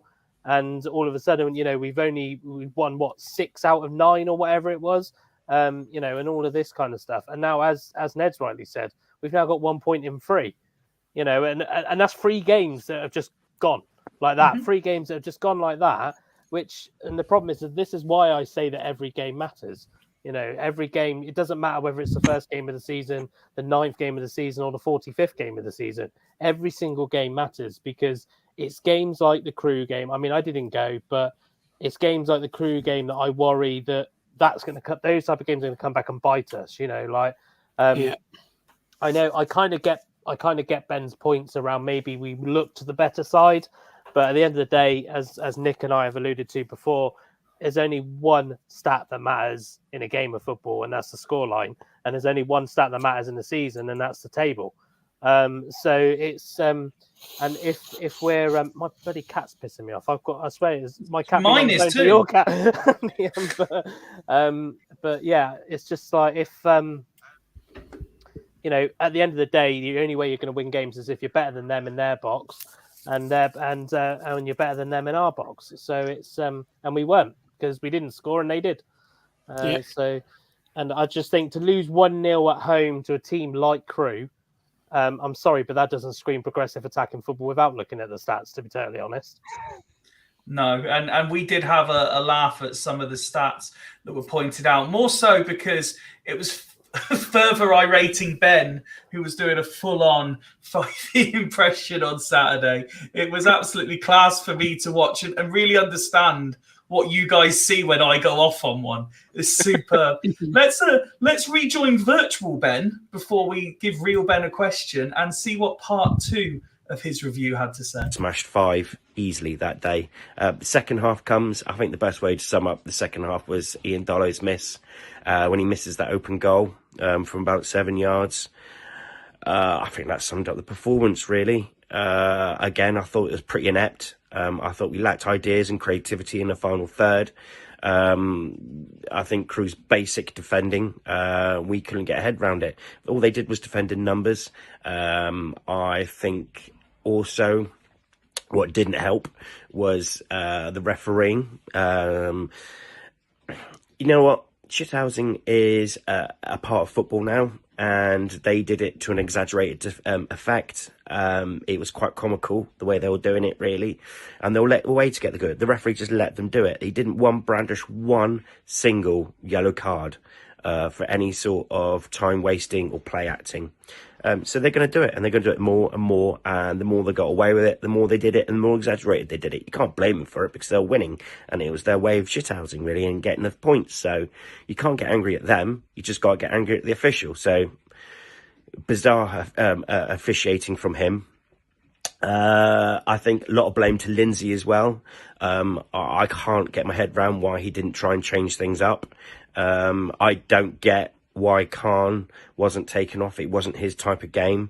It needed someone who controlled the tempo of midfield, and it needed someone with a little bit of creativity and someone who could split a defence open. That game was built for Reedy, and he didn't get any sort of game time whatsoever. He came on to take a free kick, which takes the piss, really. He didn't try and switch things up. He didn't try and change formation. He did nothing. And I think what the most worrying thing about me as well, it was the after-match performance. He thought the performance was pretty good, and we didn't get what we didn't get what we deserved. I don't think Crewe deserved to win because I thought they were pretty poor. I thought we probably were a little bit worse because they were there for the taking, and we were just pretty bad. It was inept. We should have been. We had 18 shots on goal, and we weren't even playing very well. That's more on Crewe, really, but. Yeah, it was terrible, absolutely terrible, and I think that's up there, one of the worst I've seen for a long time. Usually I can get over defeats by the time I get the car. I'm not even properly over it now, and we've got to sit on that result, and we've got to sit on that performance now for 2 weeks. Good old England, at least they cheered me up a little bit, but yeah, it was pathetic, absolutely pathetic. We've had some reaction Put him on suicide watch. Garth says that Ben's twin brother is spot on. We should get him on more often. And Mike says it looks like Ben is watching this video thinking that bloke talks a lot of sense. Ben, obviously that video was shot a couple of hours ago. Are you any more over it yet? Not really. I'm still pissed by it. I will be for the next 2 weeks. It's just I don't like we're going into the season break, and it was the perfect opportunity against a very bad side to just leave our little break on a high and go into, just enjoy ourselves for the next 2 weeks. And Crewe, I know people on the panel today weren't at this game. Crewe were terrible. I mean, they didn't do anything to warrant getting anything out of that game. Usually think, oh, we're back to the wall, 1-0. They dug in and they defended really well. They didn't defend really well. They left players unmarked in the box. They let us get into really good positions. They gave the ball away in crucial areas. They conceded 0 goals. Yeah, but that's because of our fault. That was our fault. it wasn't because they defended valiantly and they put bodies on the line and they risked that, they ran through brick Because walls they to didn't keep need us to, out. because they were 1-0 up and we They weren't didn't doing need anything. to. No, they were still Exactly. giving the ball away in stupid areas. They're still letting us have free headers. They were still giving space in the box to our attackers. We just didn't take advantage of it. It was just an awful, just completely mind-numbingly stupid attacking performance. And with the WhatsApp during the game, it's like, we will score today. I was like shouting on WhatsApp. You were? It's going to happen. We will score because this team is crap. So we just need to be a little bit better, and it's going to come. But that little bit better didn't come, so I just got cross. Ben, as he so often does, appeared on Lower League Looks League 2606 last night and was adamant, absolutely adamant, it was not a penalty. I didn't think at the time it was a penalty. I was hoping it wasn't. Then a Crew fan came on and I got in an argument. So, Woody, Ned, I don't know if you've had a chance to see the footage yet, so I'll ask Nick first. Did you think it was a penalty? From where I was, I'm saying I'm right at the back of the Arkles by the press box, and I think it depends what position you can see the tackle. Initially, I said no, but if you see it from another angle, it looks like a pen. I think if you see it from the ref it probably, you can see why he gave it. See it from another angle, and did he get the ball? Didn't he? I'm not even sure. So, yeah, if it had been for us, we would have been screaming for a penalty without a doubt. Yeah. So, at the end of the day, the ref give it, so it was a pen. Simple. Just that bastard. Well, no, because we've all already watched enough World Cup to know that just because it's a pen doesn't mean it's a pen. That's for sure. But at the end of the day, that's what the stats say, isn't it? So, Woody, it cost us.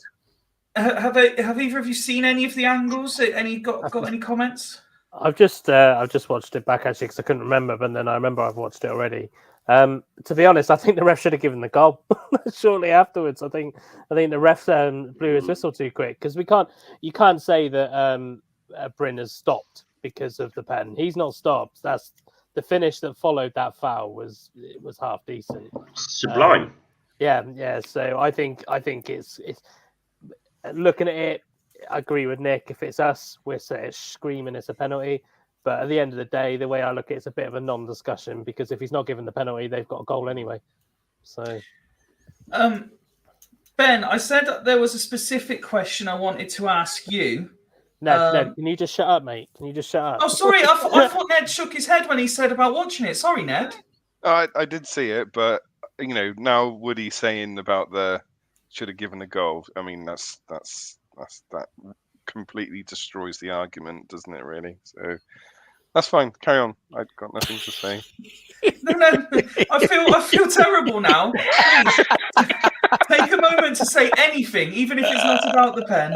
Okay. What I will say is, before the game, Crew had only beaten us once at the County Ground in 19 years, and then we do that. Yeah. That tells you everything you need to know, doesn't it? Carry on. Well done, Ned. Ben, I'll leave the identity of the question out for the time being. They haven't asked it. They haven't asked it to be specifically to you, but I want to put it to you. No, it wasn't Liam. I'm sure you'll work out who it is. The question simply reads: please tell me I'm not the only one who is disappointed with Jeffcott and feel he offers us very little indeed. See, I was one of the few that singled out from actually played all right. The two strikers, Wakely and Jeffcott, worked really hard. Each of them had about 3 defenders sat round them all game. And Jeffcott had to do a lot of his work dropping deep to win the ball. But he won the flick-ons, he won the headers. His passing was pretty good. He just couldn't get any, he just didn't get the ball in good areas. I think there was a few good balls whipped in by Hutton, but that was about it. There was nothing coming from Ian Dollar because he was just crap. But wow, he was awful. I defended him for the last game against Tram. I thought everyone was a bit harsh on him, but no. Ian Dollar, he was awful. I think he was just. I think that was his worst game for the club the other day. He needed to go off for his own sake, because you could see his confidence just draining throughout the game. He should have been whipped off. I'm really frustrated at Lindsay because he just didn't do what was glaringly obvious, and that was disappointing. Anyway, I'm going back into my ranting again, so I'm going to stop. Jeff Cott, I think, was all right. He hit the bar. He was unlucky with the bar with the header that he hit. I don't think the defeat's down on him, either of the strikers. And I think they worked tirelessly for not a lot of reward. So it's the midfield that was the problem for us, not the strikers. And this is probably aimed more at Nick and Ben, but of course, Woody, Ned, if you've got anything to throw in, is there any positives? I know it's hard from a defeat anyway, but with how negative everyone was about it, was there any positives we could take from the game? Hutton later in the game, he did, what I suggested, put Lavinia right back and push Hutton further up, and I would like to see that again. Go to a flat back four. Put Hutton if we're going 4-3-3, put Hutton in the front three for his attacking powers, and then he's also got a bit of defensive cover as well. So that again, that's probably the only positive. The rest of it was pretty much negatives, as Ben has said. And obviously, the other thing is he had the chance when Harris went off. And we were struggling. That was the ideal time to go to a back four, and he persisted with five at the back. You think, well, I just couldn't understand it. And it doesn't work. It doesn't work. It didn't work at the start of the season. It doesn't work now. Just get rid of it. Get rid of it. Don't do it again. We scored 5 at Mansfield playing a diamond. Do it again. Play diamond, for God's sake. If you want to play to up front, play the diamond. Certainly easier said than done. Let's move on then to next topic, and coming soon to Fools Rush In. As has been spoken about already, we are working on a load more guests coming on, which has the potential to be very interesting. I mean, Woody, I know you were listening as best as you could, and Ned, you were as well. It was fascinating listening to some of the stuff Rhys had to say earlier tonight. But on Friday, we're not live, but we still have content for you. It's the Fools Rush In podcast Christmas party on Friday, so we will all be out enjoying ourselves. Happy Ned? Yeah. Yeah. Happy. All right, Ned can't wait. you're staying calm. But Ned can't wait. He's most excited about this from all of us.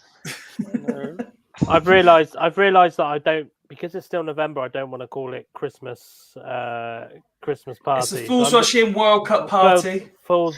Can't call it. Fifey's got a Christmas tree behind him.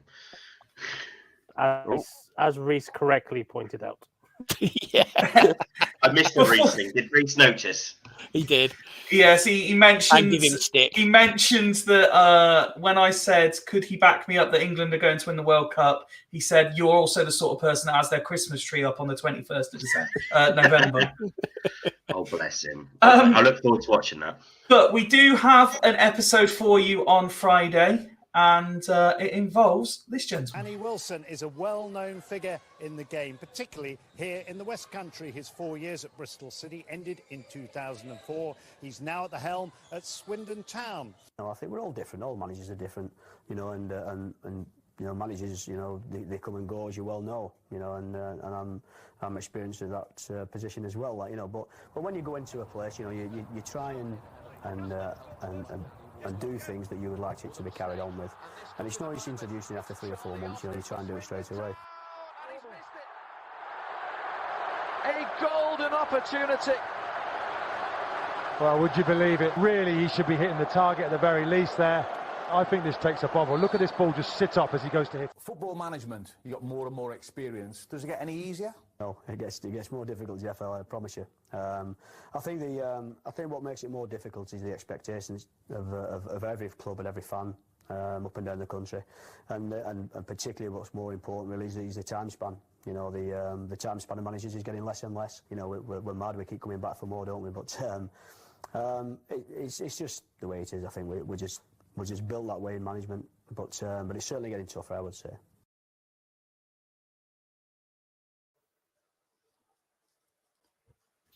Yes, earlier this morning, Rich, Kieran, Nick, and Ben all got to spend time with Danny Wilson and ask him lots of questions. Nick, you've started to have your say, so we'll just quickly ask Ben, how did you find the experience this morning? Danny Wilson is a lovely man, absolutely lovely man. And yeah, just a few memories of this time at Swindon, especially that season 2009-2010, which is personally one of my favourites. It's an also nearly season, but there's some great memories. And it was just good chatting to him. And he's a good bloke. He's got a few stories to tell, and it's worth watching. It's a bit of a different angle to most of the others because he's done a few social medias, so it's worth watching because it's original. It's good. Okay, Nick, sell it for us. You were obviously there for the full hour or so that you guys got with Danny, and just again for his own ego massaging, tell us how good Rich was at hosting the event. Well, Fifey, you've got to be worried because he's after the job. Well, to be fair, mate, last time someone told me to worry about someone taking my job, Craig ended up doing Twitter Spaces. So.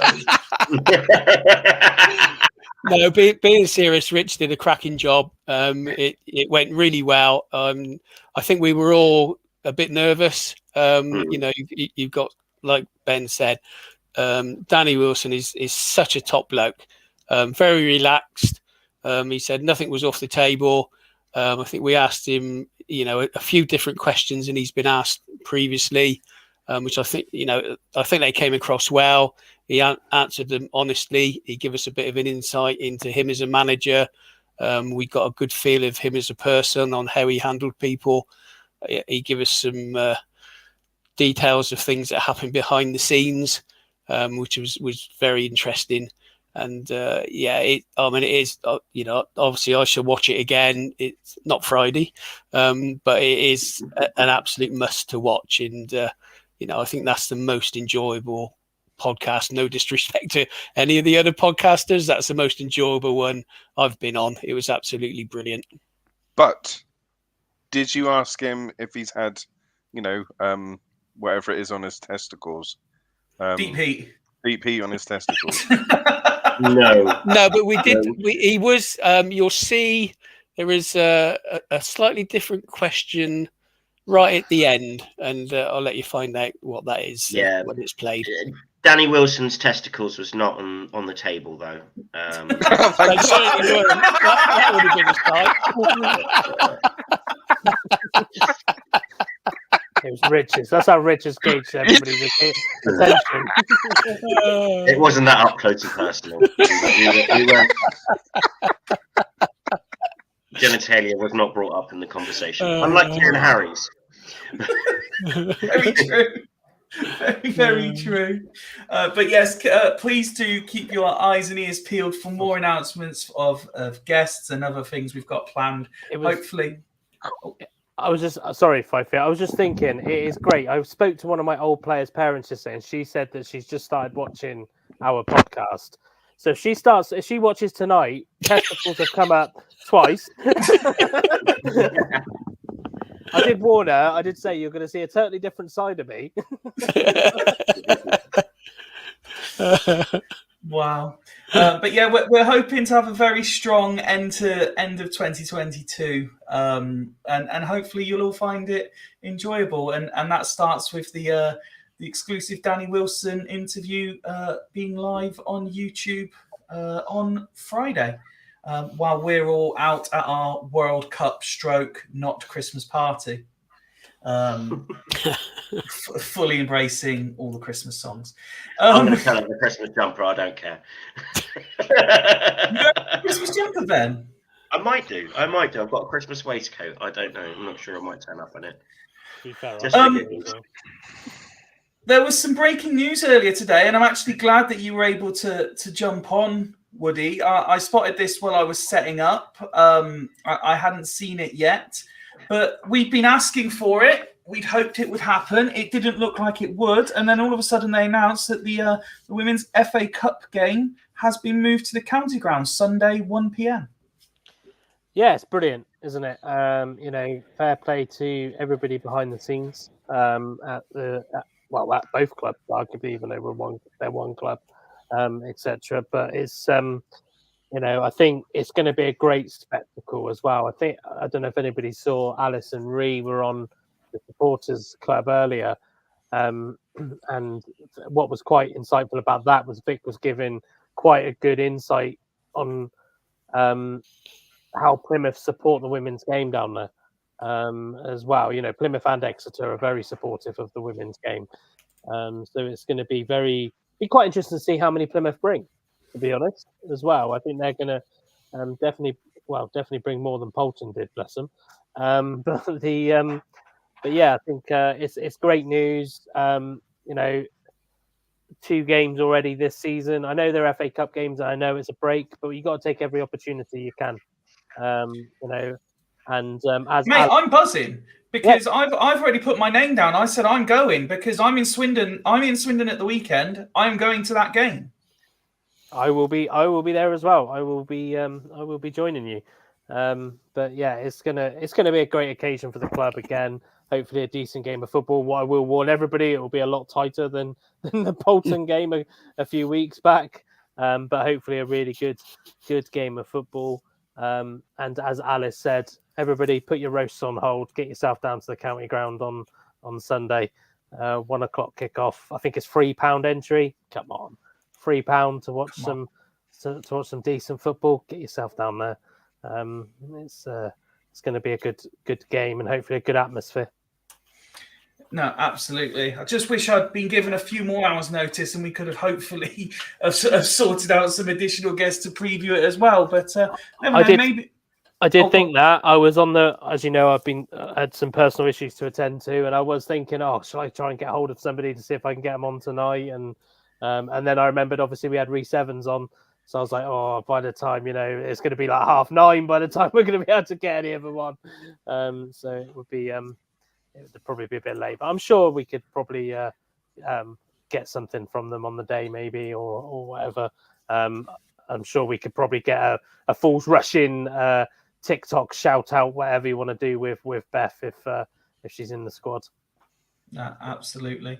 I'm sure we'll come up with something. I have seen that there's an announcement that Sir Tom Broadbent are doing various coverage of it. So hopefully that all goes swimmingly well and gets the reaction it deserves. But there will certainly be some FRI content coming from it in some description as well. We're not here to step on anyone's toes. We're all fans trying to enjoy the game.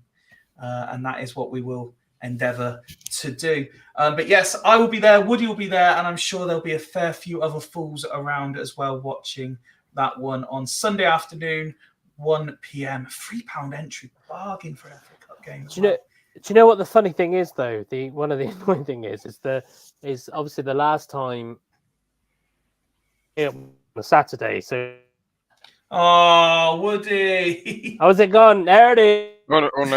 No, Is it gone back? again. Gone again. Back. Hey. Ironically, the development team are away to Plymouth this weekend as well. So it'd be quite interesting to see who turns up for either side as well. Hopefully our Beth gets the game in the first team. Let's hope so. Go on, Beth. Yes, go on, Beth. Lads, we've been going for over 2 hours already, but there's one last thing to cover, and that is a little World Cup review. For those who've been watching recent episodes, Woody is very concerned that at the non-Fools Rushing Christmas party, he is very much going to be on the shots because England decided to attack at will against an Iran side who are ranked 20th in the world, apparently. And if that is the case, fuck me, everyone under 21 is fucking bollocks at football. Because And what was interesting about this, and I'll get all your, we'll go through various aspects of the game. But I for my sins, because I know a lot of people don't like it, I had TalkSport on the way back to my son's martial arts class after the game, and I think it was Colton Cole and Darren Bent were on, I think, and I think it was Colton Cole was saying, had it have been 4-0 or even 1-0, he would have been quite content. The fact it finished 6-2, he's still left a bit frustrated because England have conceded 2 that they didn't need to concede. And I actually agreed with it, to be honest. I was like, both of those goals were stupid. But let's talk England first before we talk. I mean, I think Holland have won. Wales got a draw, I believe, tonight against America while we've been on this. And, well, do we even want to discuss the shambles of the opening game? Me and Woody had a lot to say on it yesterday, that's for sure. But let's go to Ned first. England, job done. Yeah, I was. Hang on, am I on mute? I'm not on mute. No, you're Good. fine. No, Okay. can I hear? Yeah, I was pleasantly surprised. I was so pleasant. Oh no, I do you know what I can't say because if anyone from my work watching, but If yeah. you just watched it off of record, Ned, in the last hour. Yes. Yeah, you watched the playback.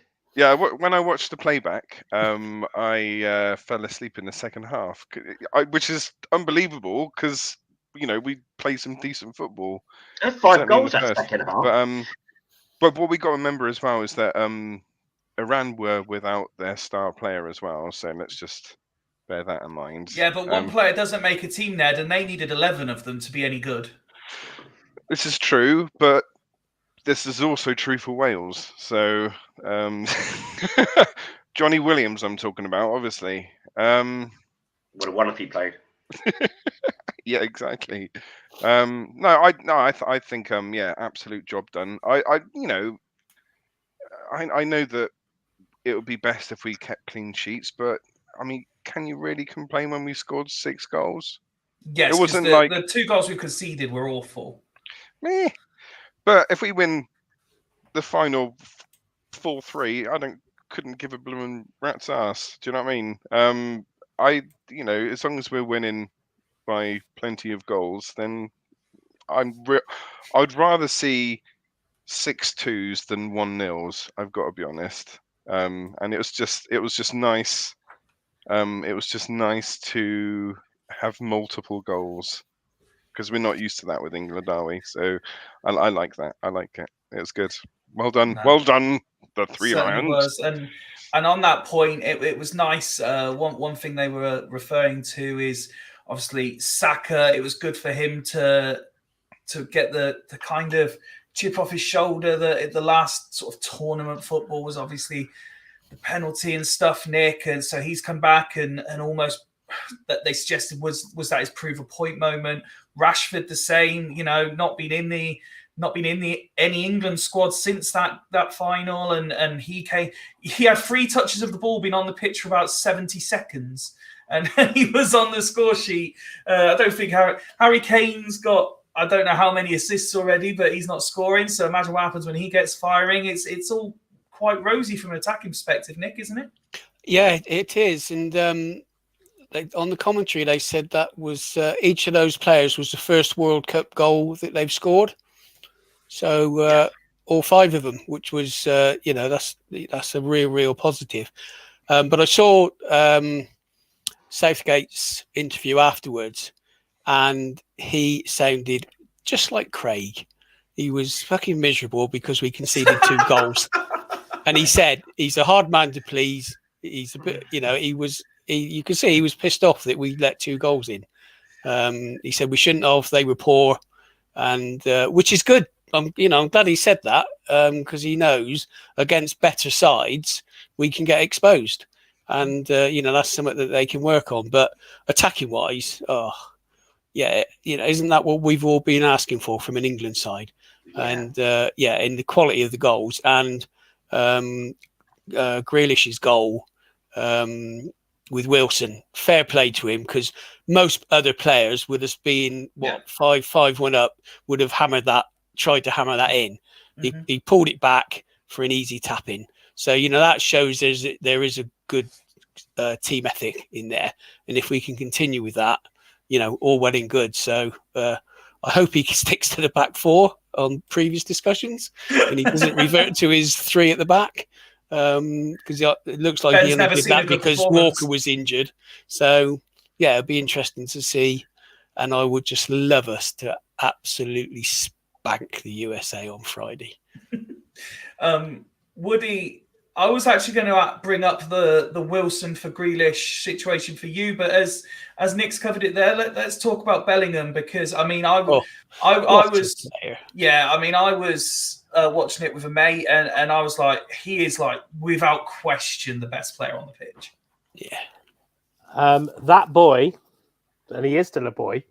That boy, if he carries on, will have a Ballon d'Or by the time he's 22. A Ballon d'Or? Or whatever they're called. Ballon d'Or. Ballon d'Or. Ballon d'Or. Yeah. Ballon d'Or. Ballon d'Or. Is that his 19th birthday party as he just walks through the Ballon d'Or? Yeah. His mom's going to get him some carte d'or. Yeah. All right, lads, calm down. Right. Can't wait till I pick you up on your fucking grammatical errors and pronunciations and all that. Right. So, yeah, he absolute superstar. And I think I was chatting to somebody at work about it earlier that it's no coincidence that this guy's playing well when he doesn't play in the Premier League. I think it makes a massive difference when you've got international players that have played in other national divisions. And we're starting to, it made me think back to all of the England teams we've had. A lot of them have kind of been quite rooted to the Premier League, and you just think of some of the really successful teams, that have had players that are kind of dotted around everywhere and things like that, like Argentina's and Brazil's and all of that. So it just made me think, whether I'm right or wrong on it, but it just made me think kind of, that has to have an impact, obviously due to fabulous player. And I think his younger brother's coming through is not too bad either by all accounts. So maybe he's just lucky to come from a very good footballing family. But yeah, I mean, I've never been so happy to eat my hat, to be totally honest. Apart from the fact that I didn't watch a single fucking minute of the game. That was the only annoying thing. And the thing is, I was delivering an interview, and the way our building is shaped is just a big square. So from one end you can see a meeting room, and you can see the other meeting room kind of if you look behind you. And one thing that just absolutely cracked me up was I was interviewing this poor person who's probably absolutely nervous because it's her second interview. And then all of a sudden, a load of people that were watching it in the meeting room behind us went, yes! When it was like 1-0 up. And I couldn't help it. I literally couldn't help it. There was no professionalism whatsoever. I just went, and what made it even worse, I then started coughing. So then I was like, I really need to go out and have a drink of water. So she thought I'd fucked off to go have a look at the bloody sport. I was like, oh god, this is like. Just give her the job. Yeah, it's just like, well, that's a worry a bit. But yeah, no, and I'm chuffed that I'm proven wrong. I'm not going to get carried away. Me and Garv had a bit of an exchange on Twitter earlier. I still. Go on, Woody. Tell us you're on board HMS Piss the group. I'm on board. We're still going to win the World Cup. That'll do. I said that last week. And I've said that ever since, but I'm sorry, but Iran I know you play what's in front of you, but Iran was fucking shite, even on the highlights. Even, we kind of gifted them 2 goals. I know one of them was a questionable penalty, but, if we got that penalty in the first half, the second one's their penalties are penalties. So it's pulling and throwing. But I'm still going to go 1-0. On Friday. I don't think you're going to be buying me many shots. And if I'm proven wrong, hella fucking Eula. If you're proven wrong, you're in for a good night Friday. Yeah, that's exactly. For sure. I'll get the other guys' predictions in a minute. But Ben, as you're very much on your soapbox tonight, let me throw a couple of topics at you and see what you think. Number one, Harry Kane didn't wear the rainbow armband because essentially FIFA told him not to. Well, every single player that was going to wear an armband gets branded a yellow card before the game starts. Now, I understand why they didn't, because one tackle and you're suspended for the next game and you got a red card. So I understand why they didn't. I think it's just poor show on FIFA, who promote this facade of football for all when it's absolute bollocks. I don't care that it's frowned upon, that gay people are frowned upon in Qatar. Don't have the football tournament in Qatar then. They made their bed. I'm sorry. If Qatar are going to host a World Cup, they've got to accept that there's gay people in the world and that there's gay people that are going to play football. Sorry, Ben. Just because we've pulled Woody up already to comedy effect, where's the World Cup being held? Qatar. Qatar.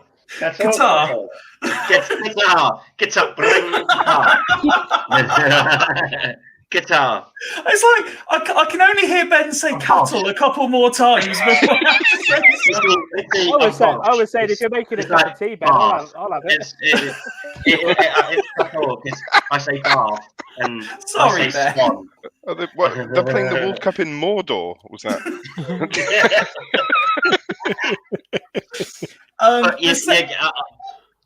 I take your point. Qatar. The second one I wanted to ask you about, while we've got emotional Ben with us, their goalkeeper had a rather unfortunate collision, which made for a very lengthy stop in the first half. Concussion protocols came into play, yet he was allowed to stay on the pitch ridiculously for another 3 minutes. Rhys should have stood on and just gone like, he goes off protocol. Get off. You can't. Just get off. Just called it there. Just called him the off. The fact he's staying on the pitch, I could not believe what I was seeing. Off, we carry on without him. Ref should have said, right, you play without a goalkeeper, or he goes off. You sub him. It's just.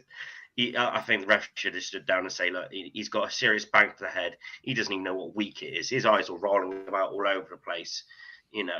There's absolutely no way. Same goes for Maguire as well, and he did go off rightfully, which I also think at the same time they scored their first goal, they said Maguire was seeing double. So, well, apparently I heard Southgate say afterwards Maguire's wasn't concussion. He'd felt sick. There was something like he'd become ill. I'm not sure what had caused it, but there was some sort of illness, and that's why they brought him off. Well, of course, they're feeling a bit funny. England scored 6 goals in a World Cup game. This is nosebleed territory, The third one for you, Ben. The third and final one for you. Woody's already kind of mentioned it. Opening minutes, England don't get given a penalty by VAR. And then in the closing minutes, Iran get one for more or less the exact same thing. Well, there's actually a real rule. A rule in this World Cup is though for one play in a game you're allowed to interpret another sport. So you're allowed to interpret it just for one play in a game. So Qatar played the rugby card. So for that one play they're allowed to play rugby. Okay. So that's why they're allowed to do that rugby tackle, and that's what that's why it didn't go to VAR, because they just went, we're playing our rugby card. So I can't wait until Southgate plays the Quidditch card. Fucking flying everywhere. Harry Kane and his little broomstick. Go on. Apparently that was the case. But no, seriously, that was a blatant penalty. How VAR is not giving that? If that was, well, they didn't even look at it, did they? I'll be honest. I'd be more happy if neither were given than both. Personally, no, yeah. You don't want wrestling in the 6-yard box. You can't grab a forward and pull him down to the ground like that. You can't. It doesn't. The penalty that was against us happens in every single corner in every single match. There's always a little bit of sharpling. You give a penalty. You give about 12 penalties a match if you give that penalty, and the other one was a rugby tackle. So in theory, England won 7-1. But who cares?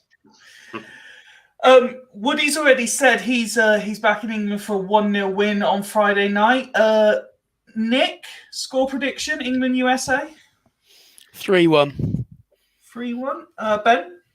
2-0 England. A bit more conservative this time. Okay. Ned? 3-0. 3-0. I'm going to go... I think I'm going to go 3-1. 3-1 for me. And then we'll be fully on board HMS Pista Group, because then it's just Wales left. One thing's for sure, England will fight and win. Well, Ben. We will win. So actually, can we all change that we all say England lose, because our predictions are so fucking crap. Whenever we say across the board it's a win, what happens? A la We Crew. lose. Yeah, a la Crew. Nick, that's exactly why I've gone for 1-0, mate. I believe that we will win.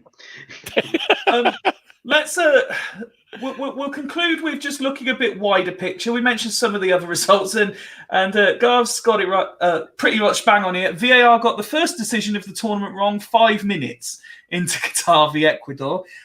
Woody, let's start with you, because me and you were very much on the same wavelength of this, including an accusation from myself that the silhouette that eventually got shown was from a different game entirely. Yeah, I wouldn't be surprised. Right.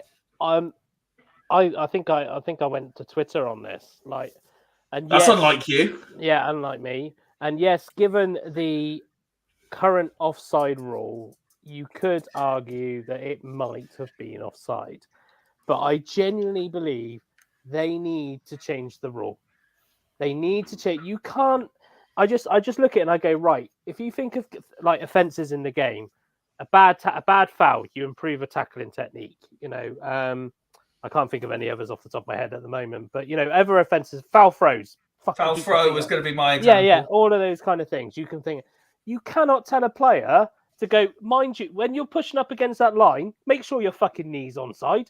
You can't say that to a player. You can't coach that.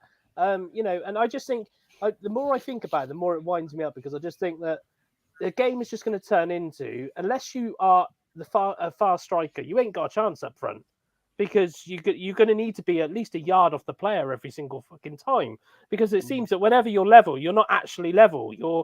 You're offside. And I think, for me, if they're going to carry on using VAR as closely as they are, the rule needs to change. It needs to be either get that daylight rule back in. Yeah, like the daylight rule type thing. That needs to come back in, because VAR. Remember, the original implementation was of the clear and obvious. That was the original implementation of VAR. There is no way a lino has gone, I think that might have been, I've given it offside. Oh no, mate, you're completely wrong. That was never offside. There's no argument. Nobody in the fucking world thought that was offside, except for fucking Pierluigi or whatever his fucking name is, and the Italian VAR officials, just because they're fucking still sour they didn't get into the World Cup. They're just sat there going like, oh, we're just going to give fucking willy-nilly now. We're not going to bother. Fucking hell. I mean, there's 7 people in there that thought it was offside. 7 people. I can't even name 7 people in the fucking whole of the UK that thought that was offside.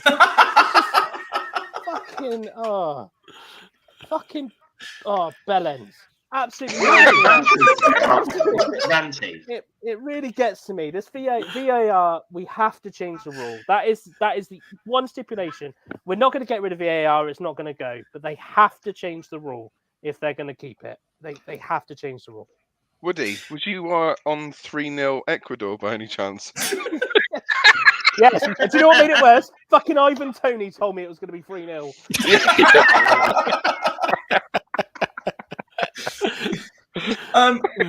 Ned, what do you think to this that's just gone through from Mike? Give each team 3 VAR referrals used by the manager. So what, like a similar thing to, I guess, like tennis? Tennis, where you can challenge. You can challenge and then same with cricket, isn't it? Oh, yeah. I quite like the idea. To be honest, I think that's the way they should have done it anyway. Because I think, balance. I think it shouldn't be used for everything, for sure. I just think if there's a big decision that they think they've got wrong, then they challenge it. I think that's the way. I think that's the way it should be used. It's just because as Woody just ranted about a second ago, it was supposed to be clear and obvious, but that's so open to interpretation, isn't it? I mean, like, what's clear and obvious? Well, he's offside by a centimetre, so he's offside. but it's not clear and obvious, or a penalty decision. Well, if it wasn't clear and obvious, then it shouldn't be given. But it was a penalty, so I don't know. For me, it's just I think they should revert to like a challenge thing. Each team gets 3 each. Every time they get it wrong, then they lose one, or they get 2 each and they lose one. But yeah, I don't know. I don't know how they're going to get it, going all across all the, on like League One, League Two, because they're going to require. Well, put it this way: the 50 referees generally aren't very good at this level, and that's not me being harsh on referees. It's a proven fact by nobody likes the referees at this level. So imagine having someone who's not good enough to be the referee in the room telling the referee that he's done the job wrong. Exactly. I mean, what really needs to happen, and I don't understand why this hasn't happened already, is why can't they get like ex-professionals to Well, it's been said all along, hasn't it? referee? Start Yeah, but paying them a decent wage. even then, Ned, if you listen to some of the commentary games and there's been an incident, and you'll have one ex-pro saying, yes, it was a penalty, and you'll have another ex-pro sat next to him say, no, it wasn't a fucking penalty. So they're no better than the referees sat in wherever it is making the decision. So I don't even think that would help. But they would also have to go to, whatever the refereeing college is to learn all the rules and, how to make correct decisions. But they've also got the experience of the game as well. For me, that's a no-brainer. Like players who had to quit the game due to injury and all this sort of stuff, you still have, a modicum of fitness. That's the kind of person I'd want to, if we're going to make the referee's job in the Championship, League One, League Two as a professional, full-time, well-paid referee. That's the. Sorry, I'm going off a complete tangent. I do apologise. But yeah. Yeah, in theory, Ned, but it won't fucking work. Just scrap the fucking whole thing, which ain't gonna happen. Ben. Sorry, Ned. I just wanted to say you can't have VAR until it's 100% foolproof. And well, you won't have it. Even with the replays, we'll get rid of it. Yeah, even with the replays that you're watching now, when you've got the person who's playing the through ball or whatever, and until we've got sensors on the foot telling whenever they've left the ball, because they always freeze it as he's kicking it. Well, in my point of view, that means he's still in control of the ball. And if he's still in control of the ball, then whoever the other player the ball's going to is not offside yet because he's not kicked it yet. So until the ball's left the actual player's foot, until we get to the precise point the ball has left the player's foot to who's playing the through ball, you can't really judge whether it's offside or not. So it's impossible. It's absolutely impossible. You can't gauge it. So just scrap it. Keep goal line technology. Get rid of these VAR. You're getting wrong decisions with VAR anyway. We saw that today. You're going to get wrong decisions with VAR. So just leave it to human error, and shit happens. Which unfortunately, I can take better than a VAR decision, because if that game, those 2 decisions happened today, we were lucky because it was against Iran. If that happened against Germany in the semi-finals, we're spewing, because it's a difference of winning a World Cup or not. So just get rid of it. Get rid of it. Honestly, just keep goal line technology. That's worked because that 100% is foolproof. VAR isn't. Offsides aren't. So scrap it. I think as well, like, I'm not saying if we, because I don't think we are going to get rid of it, but use it as an assist, as it's meant to be, an actual assisted tool to the referee, to allow the referee to have one more look, the linesman referee will have to have one more look. And if he still thinks he's offside, or he still thinks he doesn't need 25 looks. No, because it makes it. How can it be a clear and obvious error when you're looking at 15 different angles? And so I just think that the referee, I think Germany did it, and I'm sure they did. The German Bundesliga did it, didn't they? Where the ref, if it was a VAR decision, the ref got something like 30 seconds to look at the snapshot of the video, and then that was it. And and that's fine. I'm fine with that because of the pace of the game and things like that. That kind of makes sense. But yeah, to have all these lines and angles, lines that don't even match the lines on the fucking grass markings on the pitch, and shit like that. It's just yeah. So this is why I love non-league football, because non-league football will never have VAR. So to conclude the conversation and the episode then, guys, we've seen groups A and B. We've got Ecuador and Holland both on 3 points in Group A. England on 3, USA, Wales on 1, and Iran on none. Do we think there's potential that we've seen just in the couple of games we've seen so far, a potential winner of the World Cup? Yeah, England. Possibly England. I'll tell you England what, do look like. One thing though, I'm not worried at all against Senegal or Netherlands. Absolutely not worried if we come up against Dog them. shit, weren't they? Yeah, I thought that was a really crap game of football. I'm really annoyed that that's the only game I've managed to watch pretty much all of it. Is it 9 in the morning tomorrow? Or is it 9 in the morning? Argentina tomorrow? Yeah. 10 o'clock. 10 o'clock. 10 o'clock, is it? Yeah. Can I just say on our predictions on my Super 6 league, I said England 3-1, Netherlands 2-0, USA Wales 1-1. So tomorrow I've got Argentina 4-0, Denmark 3-0, Mexico 3-1. Lots of goals. Lots of goals. Lots of goals indeed. Well, that is coming up towards 2 3/4 hours of an episode. Thank you to anyone who has stuck with us through the entirety of the episode. We very much appreciate it. We thank you very much, of course, to Rhys Evans for joining us for so long and talking so openly. It's good. Rich here was on earlier. Woody, Ben, Ned, and Nick, who has put in something like 5.5 hours of full session time today. Plus 3 dog walks as well. I'm fucking knackered now. Speaking of dogs, can I just say thank you for my dog for pissing on my leg whilst we was recording? You want to do something about that dog?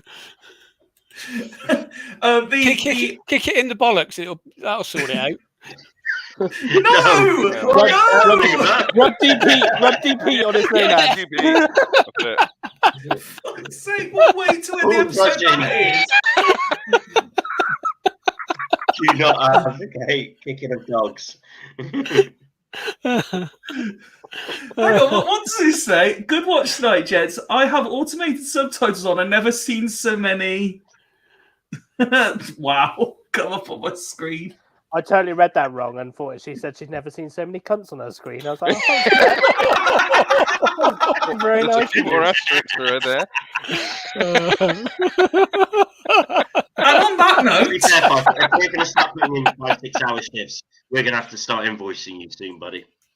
Yeah? Okay. You keep invoicing me for all that Z-list celebrity fame you've got as well. On that note, thank you to everyone. Yes, this is exactly what I was thinking of. The Danny Wilson episode will be premiered on YouTube Friday night. We will be at our Fools Rushing World Cup party, but I'm sure we'll see some of you either out and about or at the women's game on the Sunday. From everyone involved at Fools Rushing, thank you for what has been an extended episode, and we will see you again live next Monday. Good night. Take my hand, take my whole life too, but I can't help falling in love.